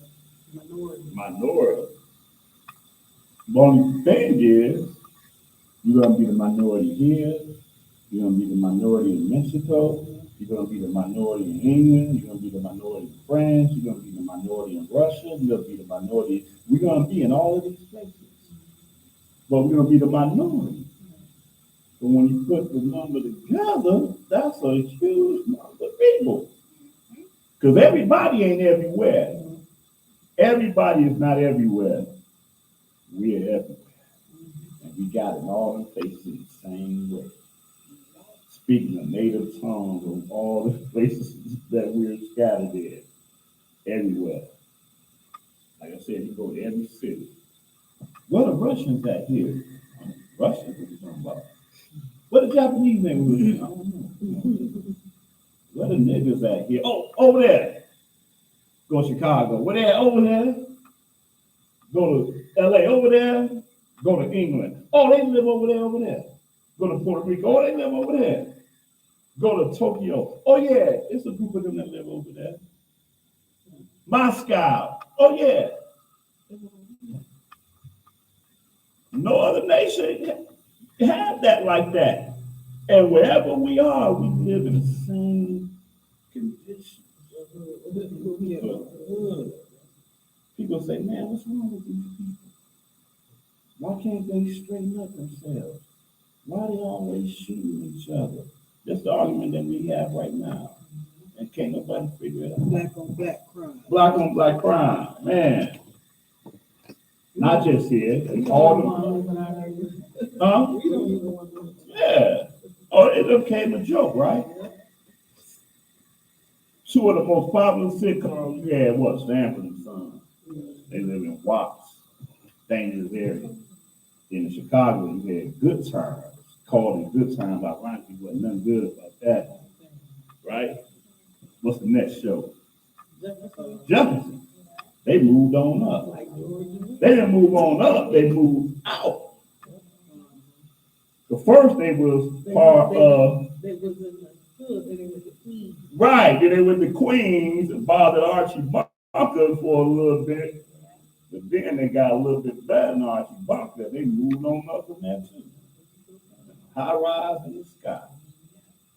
And that's a joke, though. It's crazy. But you don't see that among no other cultures. They all live among them. Yeah. But anyway, before we lose our train of thought, where did we leave off? I want to get to this point. 28. Yeah, go ahead. And there you shall serve gods, the work of men's hands. I'm sorry. Jesus is the God of men's hands. Not the entity of the Messiah that we read about here in the Bible, but the actual Jesus, Jesus, that the Greeks worship, even today, whose birthday is December 25th. Huh? Hey. All of them, Micah, Jesus, all of them. And like you say, some movies Jupiter, all go all the way back all of there. them December 25th. That's crazy. Right. These are idols. And there you should serve gods. We call them gods. But he said they really are no gods. But there you should go read that again, the work of men's hands. The work of men's hands, wood and stone, which neither see, nor hear, nor eat, nor smell. But That's why when you were younger, you didn't know no better, and you saw that image right there.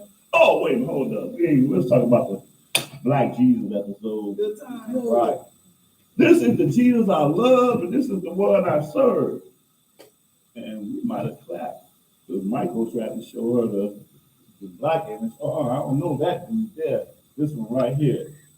But that whole episode was deep, y'all. Y'all gonna make me get deep into that. Go ahead and get deep into that episode. That episode was deep, though. But go ahead. But if from there you shall seek Yahuwah Elohim. Oh, okay. This was not even the part I was talking about. But it said what I just said. If from there, From the places we've been scattered. from the place we've been scattered. Absolutely, it was another place that be more prominent than this. But yeah, we'll go with this. But if from there, You shall in all of these places that you've been scattered, go ahead. You shall seek Yahuwah Elohim. You shall find him. But if you seek him with all your heart and with all your soul. When you are in tribulation and all these things are come upon you, When even in the latter days. in the latter days, that's second time he mentioned the latter days. When you are in tribulation, all these things come upon you, even in the latter days, go ahead. If you turn to Yahuwah Elohim, you shall be obedient unto his voice. For Yahuwah Elohim is a merciful Elohim. He will not forsake you, neither destroy you, nor forget the covenant of your fathers which he sware unto them. For ask now of the days that are past, which were before you, since the day that Elohim created man upon the earth. Right. So ask. Go ahead. And ask from the one side of heaven unto the other, whether there hath been any such thing as this great thing is, or hath been heard like it. See, again, y'all, we do not see this as history because it's not taught to us as history. That's where you got the thing messed up at. See, religion, this is mythical. This ain't real. It's been done away with. Yeah, but it's basically, it's been done away with. I'll say it's just mythical. Because it's either happened or it didn't happen. It's either history or not. So, like you say, yeah, it's been done away with how it's taught. But Like you said, people, when they think of like religion, they think of this is just your belief. right, I believe that this is happening. Right. I just believe that it happened. right. This is actual. Mhm. Actual happening. Hmm. I can believe that in the birth of America, that all men were created equal. Only problem is that if you had melanin on your skin, and that disqualifies you from being a man. That was the asterisk to that law or amendment or whatever. But go ahead, finish this out. 33. Did ever people hear the voice of Elohim speaking out of the midst of the fire and say, wait a minute, sorry. Did ever people hear the voice of Yahuwah or voice of Elohim speaking out of the midst of the fire as you have heard and lived? Or have Elohim essayed to go and take him a nation from the midst of another nation? By temptations, by signs, and by wonders, and by war, and by a mighty hand, and by a stretched out arm, and by great terrors, according to all that Yahuwah your Elohim did for you and Mizraim before your eyes? Unto you it was shown that you may know that Yahuwah, he is Elohim, there is none else beside him. Out of the heaven he made you to hear his voice, that he might instruct you. And upon earth he showed you his great fire, and you heard his words out of the midst of the fire. And because he loved your fathers, therefore he chose their seed after them, and brought you out in his sight with his mighty power out of Mizraim, to drive out nations from before you, greater and mightier than you are, to bring you in, to give you their land for an inheritance, as it is this day. Know therefore this day, and consider in your heart that Yahuwah he is Elohim, Yahuwah he is Elohim in heaven above and upon the earth beneath. There is none else. You shall keep therefore his statutes and his commandments, which I command you this day, that it may go well with you and with your children after you, that you may prolong your days upon the earth, which Yahuwah your Elohim give you forever. Then Shemaiah 7. Okay, let me start right there. Two more places. We're going to Hebrews, the 10th chapter tonight. Just two more places, y'all.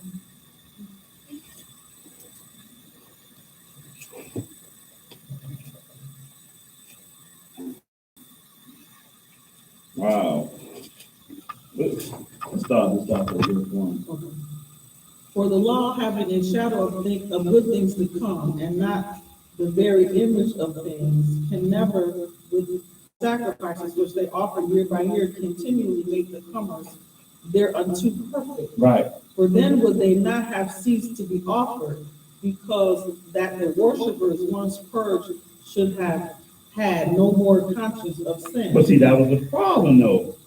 The problem was with the people, which he's about to say in just a minute, because that's what the sacrifice, specifically the sin offering, specifically the atonement, it was supposed to purge our conscience, but we treated it just as it was just a tradition. Even as the priest is making an atonement for us in the high holy place, we already got on our mind on what transgression we're about to do after this holy day of atonement. But it should have made us conscious. Just like the difference is when you speeding, you can bought your brand new car, you want to test it out, and you speeding, you get pulled over, and then you got a ticket, which can affect your license, speeding ticket, and not speeding ticket. Then you're like, man. But then if you rich, right, and $80, call my lawyer, hey, come take care of this. He goes to the judge, and he pleads, he just pay the fine, whatever. Then what? You going back out speeding again. No conscience of the punishment that was given you. But punishment should, and that's again, it goes back to the apocrypha we read about the father with your son. Chastise means that you chastise your child to the point where they're conscious about, I don't want to be chastised no more. If you don't get a chastisement that's going to change your way of thinking, then that's what these sacrifices were supposed to do. But they didn't. Read that verse 2 again. For then would they not have ceased to be offered, because that the worshipers once purged should have had no more conscience of sin. Right. But in those sacrifices, there is a remembrance again made of sins every year. For it is not possible that the blood of bulls and of goats should take away sins. Therefore, when he comes into the world, he said, sacrifice and offering you would not, but a body have you prepared me. In burnt offerings and sacrifices for sin, you have had no Yeah, pleasure. he had no pleasure in that. Go ahead. Then said I, lo, I come, in the volume of the book is written of me, to do your will, O Elohim. Uh-huh.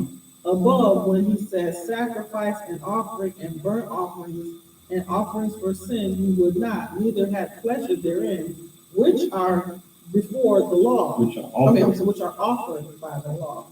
Then said he, lo, I come to do your will, O Elohim. Take away the first, that he may establish the second. Okay. By thee which will we are sanctified through the offering of the body of Yeshua Messiah once for all. And every priest stands daily ministering and offering oftentimes the same sacrifices which can never take away sins. But this man, after he had offered one sacrifice for sins, forever sat down on the right hand of Elohim. From henceforth, expecting till his enemies be made his footstool. Right, and that's as the prophecy in Psalms says, sitting down on the right hand of the Father, from henceforth perspective, till his enemies be made his footstool. So that's the holding pattern that we're on. Right, that's the holding pattern that we're in right now.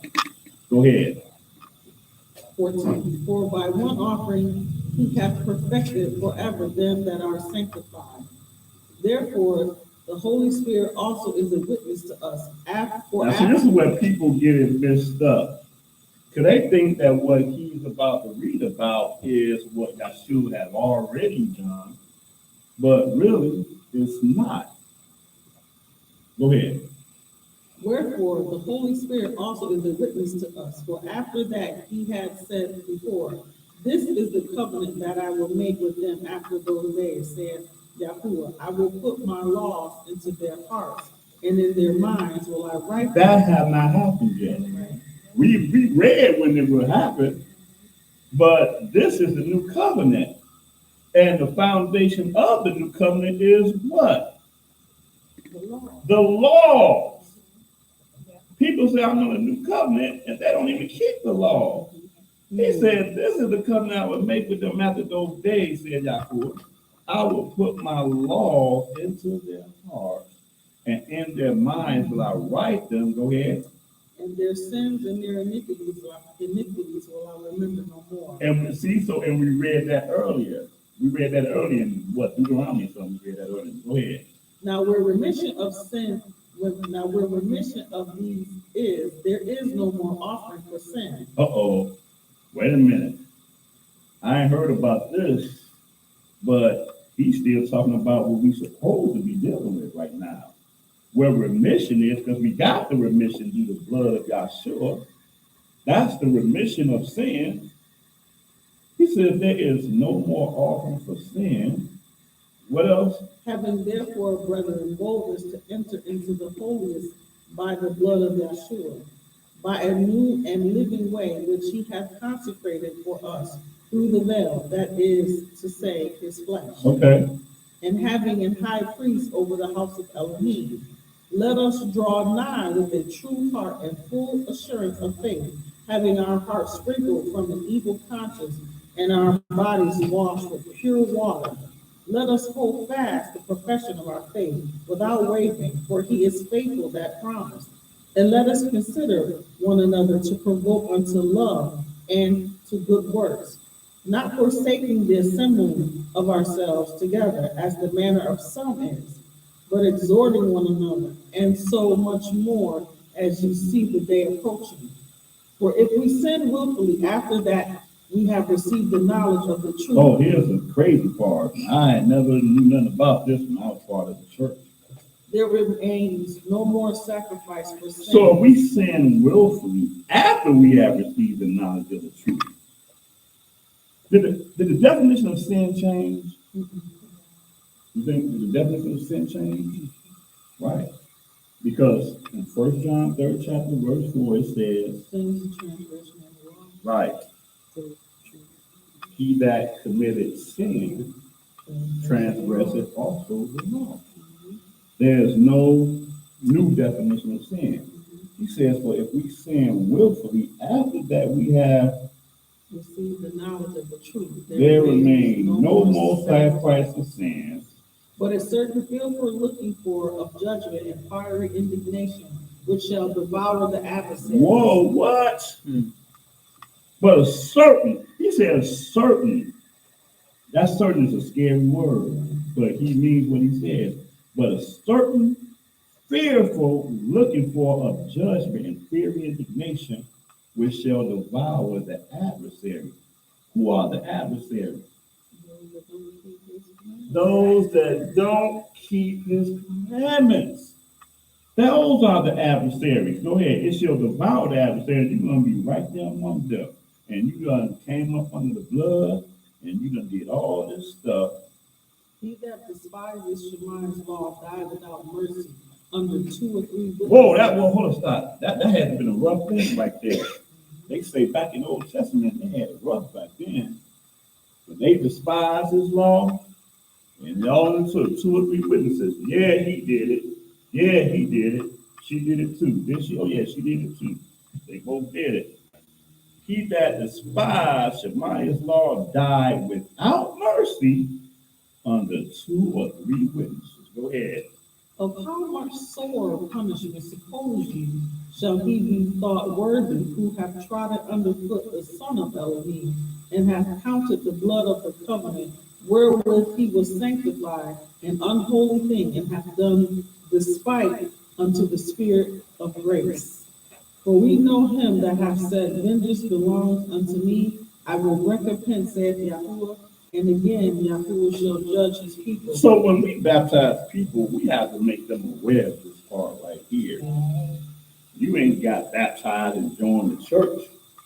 You done repented from sinning, and now you're supposed to be a holy vessel unto the Father through the blood of Yahshua. Okay? But I read this because he says, for we know him that have said, vengeance belongs to me, I will recompense, says Yah. Again, and the severity thereof, right? Because that's what we're dealing with, the severity of the Most High. He still has severity. All right, finally, we're going to close out. You should read 31. Oh, go ahead. 31. It is a fearful thing to fall to the hands of the living. Right, it's a fearful thing, but you have to know that that's real, and that's not just some religion. Oh man, no, the Father is real. He's looking at every last one of us, seeing if we're going to be obedient to the covenant or not. Let's go into Romans 11 chapter. Romans 11 chapter.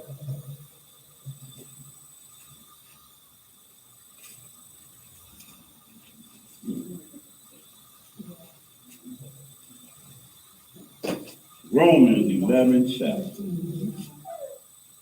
Romans 11 chapter.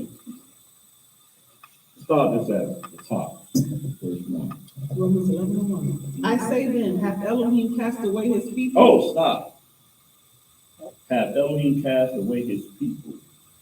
Jehovah's Witness says yes. Some Christian organization says yes. They say his people is now the church. But Paul is asking them, the Romans, in fact, Roman converts.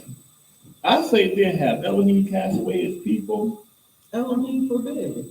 For I also am an Israelite, of the seed of Abraham, of the tribe of Benjamin. Ooh. Yeah, he has to let them know, because these people are now being converted into the Commonwealth of Israel. And they, because of the fact that they were such a powerful people, because we were subjected to them. Yah forbid. For I also am an Israelite of the seed of Abraham of the tribe of Benjamin. Go ahead. Elohim hath not cast away his people which he foreknew. Is not what the scriptures saith of Eliah, or Eliyahu, Eliyahu, sorry. Elijah. Know ye not what the scripture says, Eliyahu? Yeah. How he makes intercession to Elohim against Yisrael, saying, Yahuwah, they have. But what saith the answer of Elohim unto him? I have reserved to myself 7,000 men who have not bowed the knee to the image of Baal. Even so then, at this present time also, there is a remnant according to the election of grace. Man, there's always been a remnant according to the election of grace. I shouldn't be here. None of us should be here. But the election of grace has allowed us to be here. Remnant. Go ahead. And if by grace, then it is no more of works. Otherwise, grace is no more grace. But if it be of works, then it is no more grace. Otherwise, work is no more work. This is one of the issues that I have with Paul, which I can justify according to the writings here. But people read this and think that, well, Paul did. He seemed like he created this grace versus works thing that never did exist. All he's saying is that my work is not the reason why I'm still here. The blood is the reason why I'm still here. Simple as that. But it's through the blood that we do good works, that we do the work, that we keep the commandments. People say the work is all done away with. No, that's not what he's saying here. He's just saying is grace is the reason why we're here. Real simple dynamic. But because of the grace, we are here so that we may do the work. But our works is not the reason why we're here. I don't know how that got confused with people. Now I can be all in on that one, but go ahead. Verse 7. What then? Israel have not obtained that which ye seek. People have not obtained that which ye seek it for. But the elect, or the remnant, have obtained it, and the rest were blinded. And look at what he said concerning us. They should not see, and ears that they should not hear unto this day. That's why Israelites don't understand this truth. That's why no matter what you open up the scripture to show them, line upon line, they can't get out of that slumber that the Father had placed Israel in. So that's one of the reasons why we got to forever be thankful that the Father has elected you to rise up against what you have been bothered with all your life and see him for who he is and his truth. The nation have not obtained that which you seek it for, but the election have obtained it, and the rest were blinded. Verse 9. And David said, let their table be made a snare and a trap. Read that 8 one more time again. And David said, 8. oh, I'm sorry. According as it is written, Elohim have given them the spirit of slumber, eyes that they should not see, and ears that they should not hear unto this day. That's why you can't even allow yourself to get so bent out of shape. Thank you, Father. You can't. Yeah. Because just like you can't get bent out of shape of what the nations have done to Israel because of our transgressions, you can't get bent out of shape when you try to show somebody his truth. Lie upon lie. If Father has not opened their eyes, they ain't going to be able to see. But one thing that we have read about is that we need to pray for that truth. We need to seek that truth. Yeah, I was going to say that. Yep. And when it comes to people who do come to us, Right. You know, I can't, like you said, you can't make them understand. Correct. When they get to that point, they're not understand. Just ask them and say, if you want to truth, seek it. Right. That's the formula that's written. Right. And he would get that. It's right. If you don't seek it, you will not find it. With this, the statement of favor and through the blood, Paul also said, faith without works is dead. Oh, yes, like I said, we could be on that all No, I'm day. saying, Right. because people, they'll look Right, at this and like, oh, no, we ain't got to do that absolutely. no more. But he went back in Corinthians and Right. said, faith without works is dead. That's So right. That's right. Matter of fact, you can't have when one he without said the other. that, he actually, no, I didn't want to get deep into that. But I told you we could be on that all I day, know, man. man, I all know. day. But absolutely. Faith without, but yeah. So told off for bringing that part up. So faith without works is absolutely dead, non-existent, worth zero. But verse 9. And David said, let their table be made a snare, and his trap, and a stumbling block, and a recompense unto them. And let their eyes be darkened that they may not see, and bow down their back always. That's what the king said concerning his subjects. Ain't that something? That's what David prayed. Let their table be made a snare and a trap. And we joke about the trap now, right? They may not see and bow down their back always. Wow. Verse 11. I say, have they stumbled that they should fall? Elohim forbid. But rather through their fall, salvation is come unto the Gentiles, for to provoke them to jealousy. Right. Same thing happened with Jonah. Huh? Same thing. Right. Right, exactly. Because Jonah ended up being jealous. And it was through him that they got delivered. He didn't want to teach, he didn't want to preach them a theory. He wanted to see them be destroyed. Burn that city. Them Gentiles were going to repent. He wanted to see the fireworks. But that's right here. Have they stumbled that they should fall? Elohim forbid, but rather through their fall, salvation is come unto the Gentiles. For the provoking jealousy. And he's gonna You know what the definition of Gentile is? Non-Israelite. No. What is it? See, that means that mess us up in Christianity. Keep in mind that Israel had always been a mixed multitude of nations. Throughout our whole history, there had always been other nations part of that. You go into Acts, the 2nd chapter, you read about there in Jerusalem was dwelling Jews of every nation on this earth, converts, proselytes. Gentiles are specific people according to the Bible, sons of Japheth, i.e., Europeans. You go into what version are you reading out of? KJV.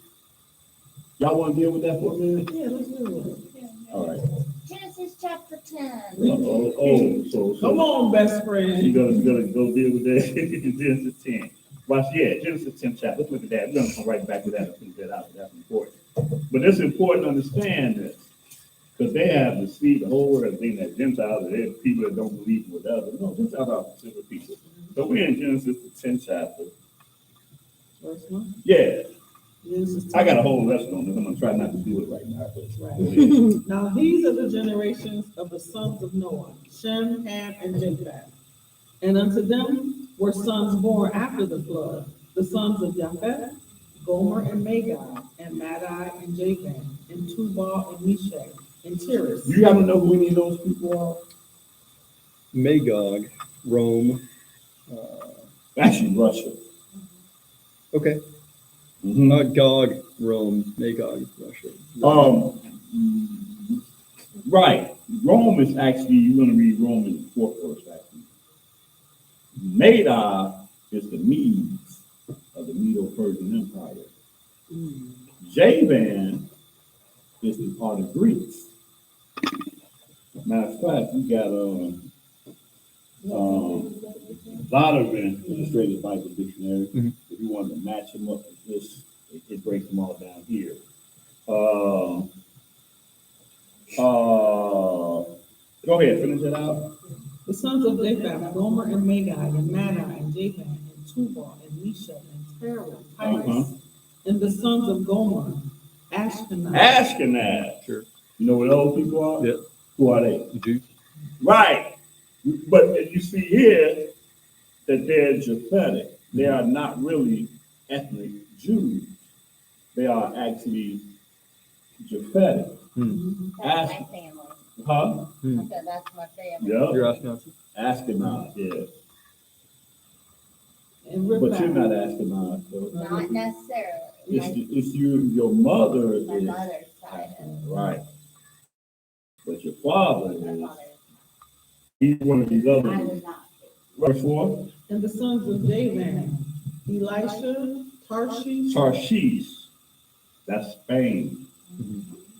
That's that boat Jonah was trying to get to. You trying to get to Tarshish. Go ahead. Kittim, That's Rome. That's where Rome come out of. Go ahead. and Dodanim. And Dodanim. These were the isles of the By. Read that again. These were No. You missing the word?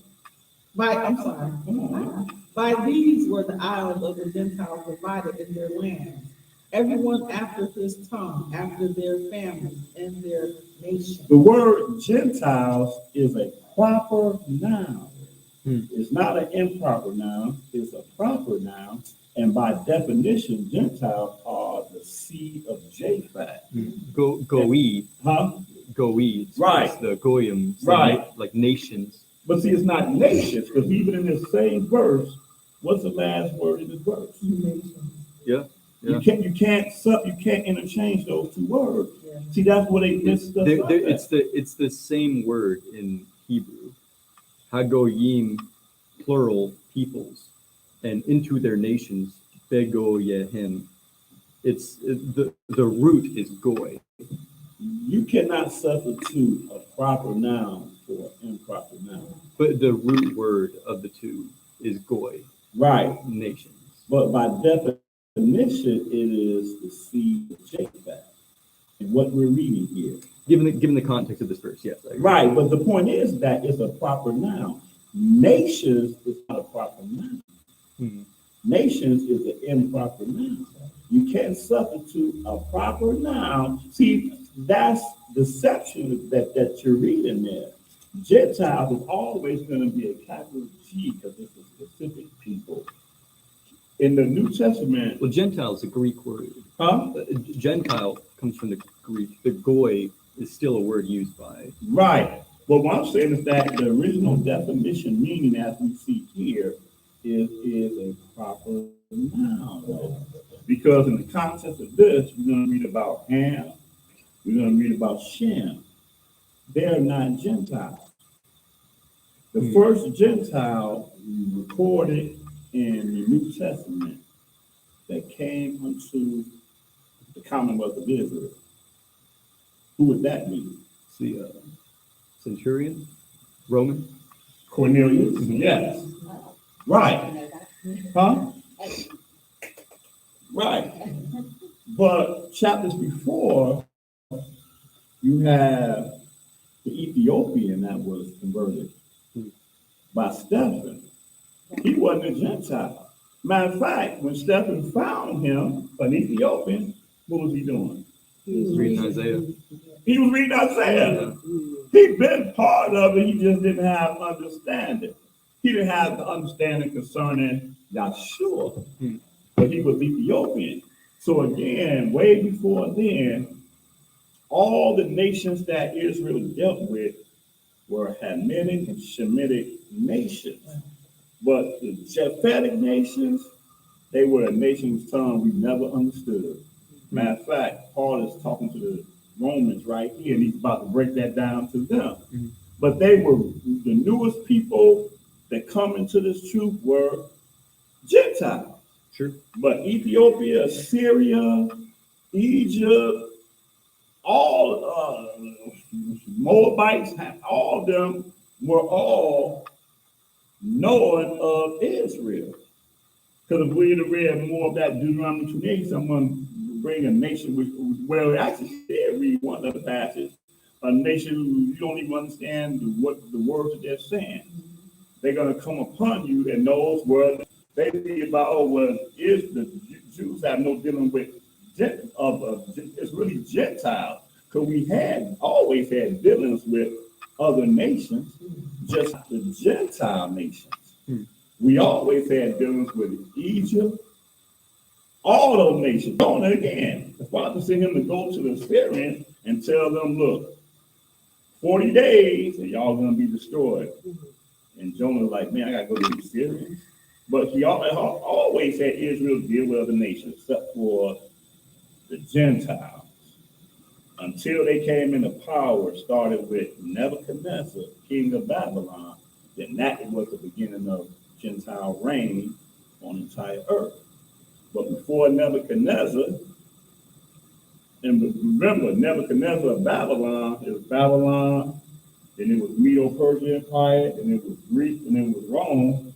But before him, Israel was still ruling, reigning, and the Syrians ruled and reigned. Would you say that Nebuchadnezzar was Gentile? Yeah, he was Gentile because there were no ethnic Babylonians. Babylonians were not an ethnic people. Nebuchadnezzar was actually Medo-Persian. Medo-Persia at that time was just like America and Great Britain. America is really ethnically Great Britain or English, Right. but it's a whole other country. America mixed up with a whole lot of other people. But Great Britain is the fatherland. Babylon was the same way. There were three different Babylons. And you could pull up Wikipedia and read about the ancient Babylon, mid Babylon, and neo Babylon. Ancient Babylon was ruled by Nimrod, Yeah. and Ham. He ruled that. And then the mid was when Shem ruled it by the Assyrians. They was ruling over Babylon. When the 10 tribes went into captivity by King Sennacherib, that was during that particular Babylon. But that last Babylon was Gentile ruled by the Medo-Persian Empire. So when you look up Nebuchadnezzar, you'll find that ethnically he was Medo-Persian. That's why when Nebuchadnezzar, his son, and then Belshazzar, the last king of Babylon, and his kingdom fell, it said it was translated to Medo-Persia. There wasn't no war against Medo-Persia. They just took it because they were the same people. It's just like England taking over America. America falls and it translates back to King George, Queen Elizabeth, or whatever. Same dynamic. It's the exact same dynamic. So when Nebuchadnezzar came on the scene, that started the whole Gentile reign. I got a whole lesson on that. I don't have time. I got it on YouTube, as a matter of fact, about the Gentiles. But so when we go back into where we left off in Romans, the 9th chapter, 11. What verse is that? 12. Right, or 11. I say then, have they stumbled that they should fall? Elohim forbid, but rather through their fall, salvations come unto the Gentiles for to provoke them to jealousy. Because again, we didn't know nothing about Rome, Greek, Germany, all of that. These were new people that came up, people that in Deuteronomy said we've never seen them, we can't understand what they're saying.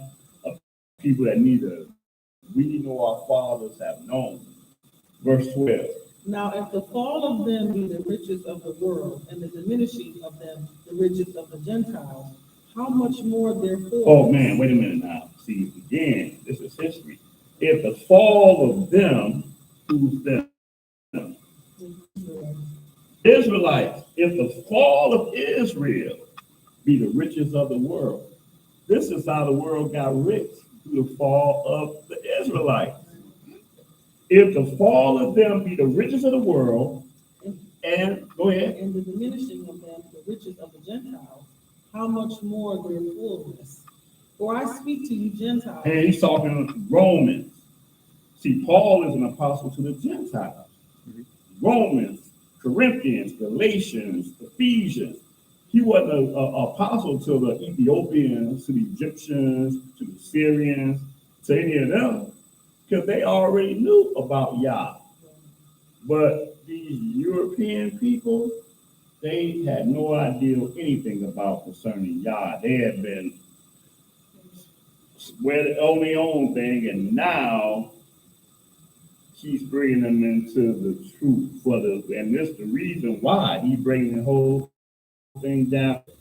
If it diminishes them the riches of the Gentiles, how much more their fullness? For I speak to you Gentiles, in so much as I am the apostle of the Gentiles. He wasn't an apostle of the Egyptians, of the Ethiopians, of the Assyrians, of the Moabites, the Ammonites, and all of them people. No, he was only the apostle to the Gentiles. He said, I magnify my office. Go ahead. If by any means I may provoke to emulation them which are my flesh, and might save some of them. For if the casting away of them be the reconciling of the world, what shall the receiving of them be? But life from the dead. So the truth of the matter is that the nation of Israel was supposed to be set up high above every nation on this earth. Which is In Deuteronomy, right. But teaching the whole world concerning the Father. Israel is supposed to be how we perceive, ironically, the Vatican is. right. That's how the Vatican is perceived throughout the whole world, even now in even Middle East countries. Oh, the Pope is coming here, and they give him utter respect, because that's what the perception is. Because Rome is where we get everything from.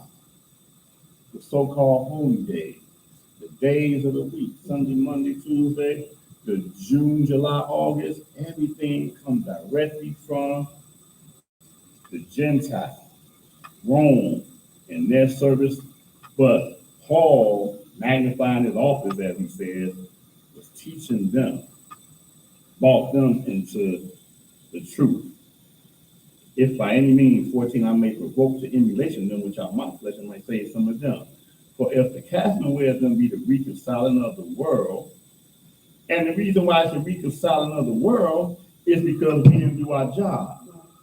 So now we were cast away, and only the remnant, which included Paul, would reconcile the world through Yahshua. What shall the receiving of them be but, what it says? Life from the dead. Right. Okay, go ahead. For if the first fruit be holy, the lump is also holy. And if the root be holy, so are the branches. And if some of the branches be broken off. Okay, so he's talking about Israelites. If some of them, the branches be broken off, go ahead. And you being a wild olive tree. The Gentile being a wild olive tree, go ahead. Grafted in among them, and with them partake of the root and fatness of the olive tree. Boast not against the branches, but if you boast, you bear not the root, but the root you. Right. So Israelites are the root, and don't boast against the branches, but if you boast, thou bearest not the root, but the root bears thee. And then, go ahead, and this is what the church do, go ahead. You will say then, the branches were broken off that I might be grafted Right. in. Israelites, you were cast away, so that I, the Gentiles, the new church, might be grafted in. That's the doctrine. Go ahead. Well, Well, because of unbelief, they were broken off. right, as a nation, because of unbelief, they were broken off. Go ahead. But not high-minded, but. No, read that whole sorry, thing. Read that whole, not- we started from the top. Okay, well, because of unbelief, they were broken off, and you stand by faith. Be not high-minded, but fear. For if Elohim spared not the natural branches, taking heed lest he also spare not you, or take heed lest he spare not you. Behold, therefore, the goodness and severity. There it is. That's the title right there. That's where the title comes from. And that's what we have to do, man. We have to be, don't just, every time you hear God is good, God is this and that. Let me tell you about the good stuff of God. He says, behold, therefore, the goodness and severity of Elohim. On them which fell, severity. Oh, on Israel fell severity. But toward you goodness, if you continue in his goodness. Otherwise, you also shall be cut off. And they also, if they abide not still in unbelief, shall be grafted in. For Elohim is able to graft them in again.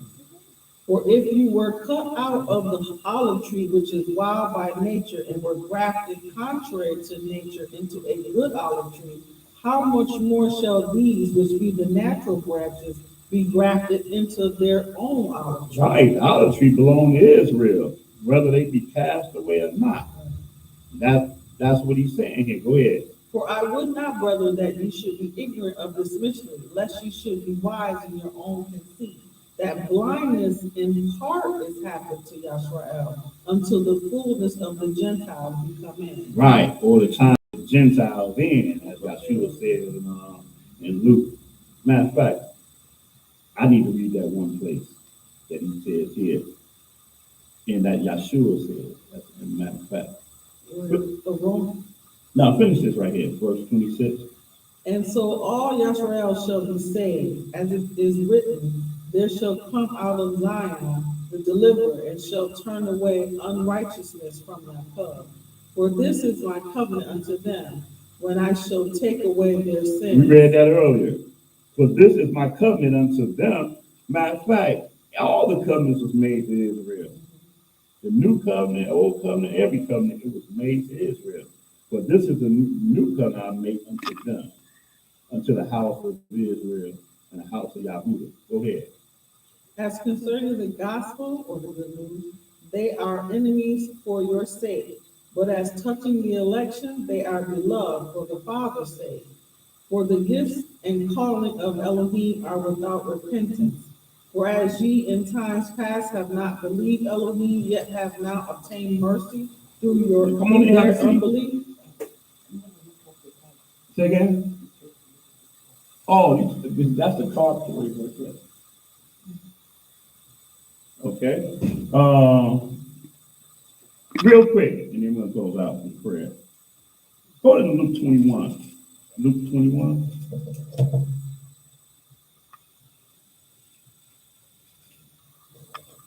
This is part of Yeshua's prophecy. Part of Yeshua's prophecy. Luke 21. And you there already? Mm-hmm. Okay. Pick it up in verse 22. For these be the days of vengeance, that all things which are written may be fulfilled. But woe unto them that are with child, and to them that give suck in those days.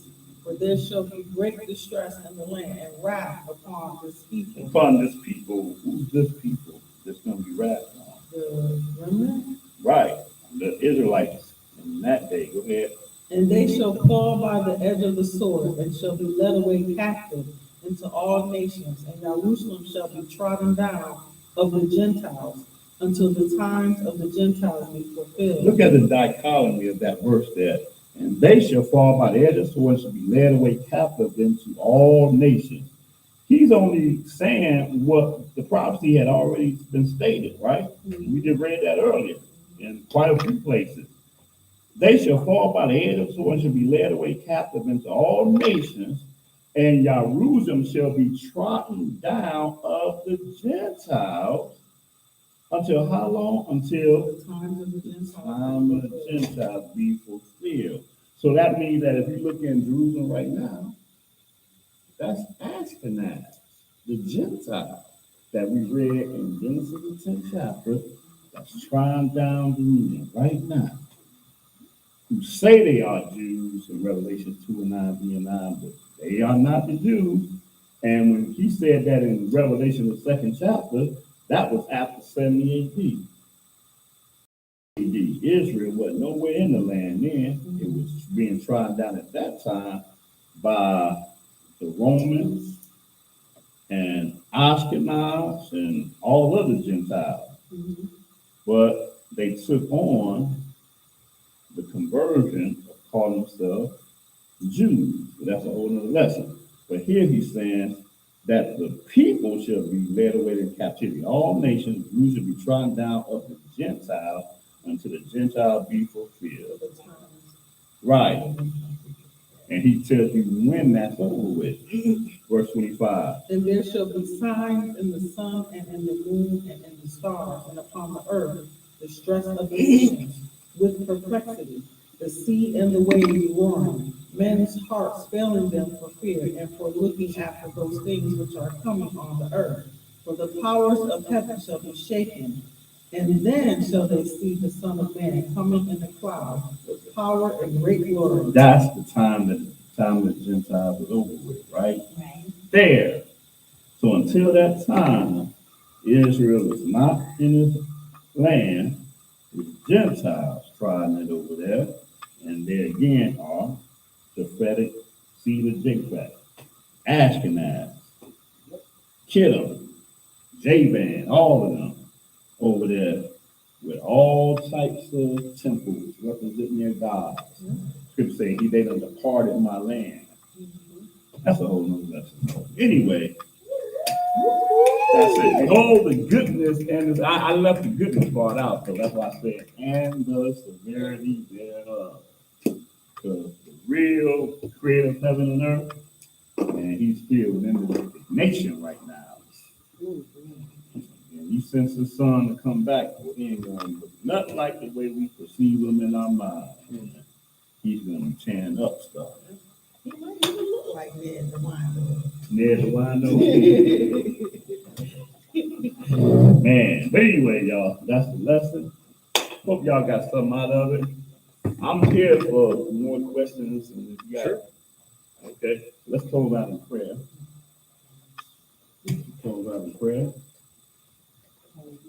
Hallelujah. Before Elohim come before you right now, Father. We ask that you wash us, Lord. Cleanse us of all iniquity, Father God. We ask that you just help us to stay in your word, stay in truth, Father God. That you may lead us and guide us, and that we may not turn away from your laws, statutes, and your commandments, Father God. Lest we fall by the wayside. Father God, just continue to cover our family members, our loved ones, Father God. Allow us to be an example to them that they may follow, Father God, until the day that you open their eyes and their ears to see the truth and hear from you, Father God. Father God, we thank you, we give you all the honor and all the glory, and Yeshua HaMashiach, and we pray. Hallelujah. Hallelujah. Hallelujah.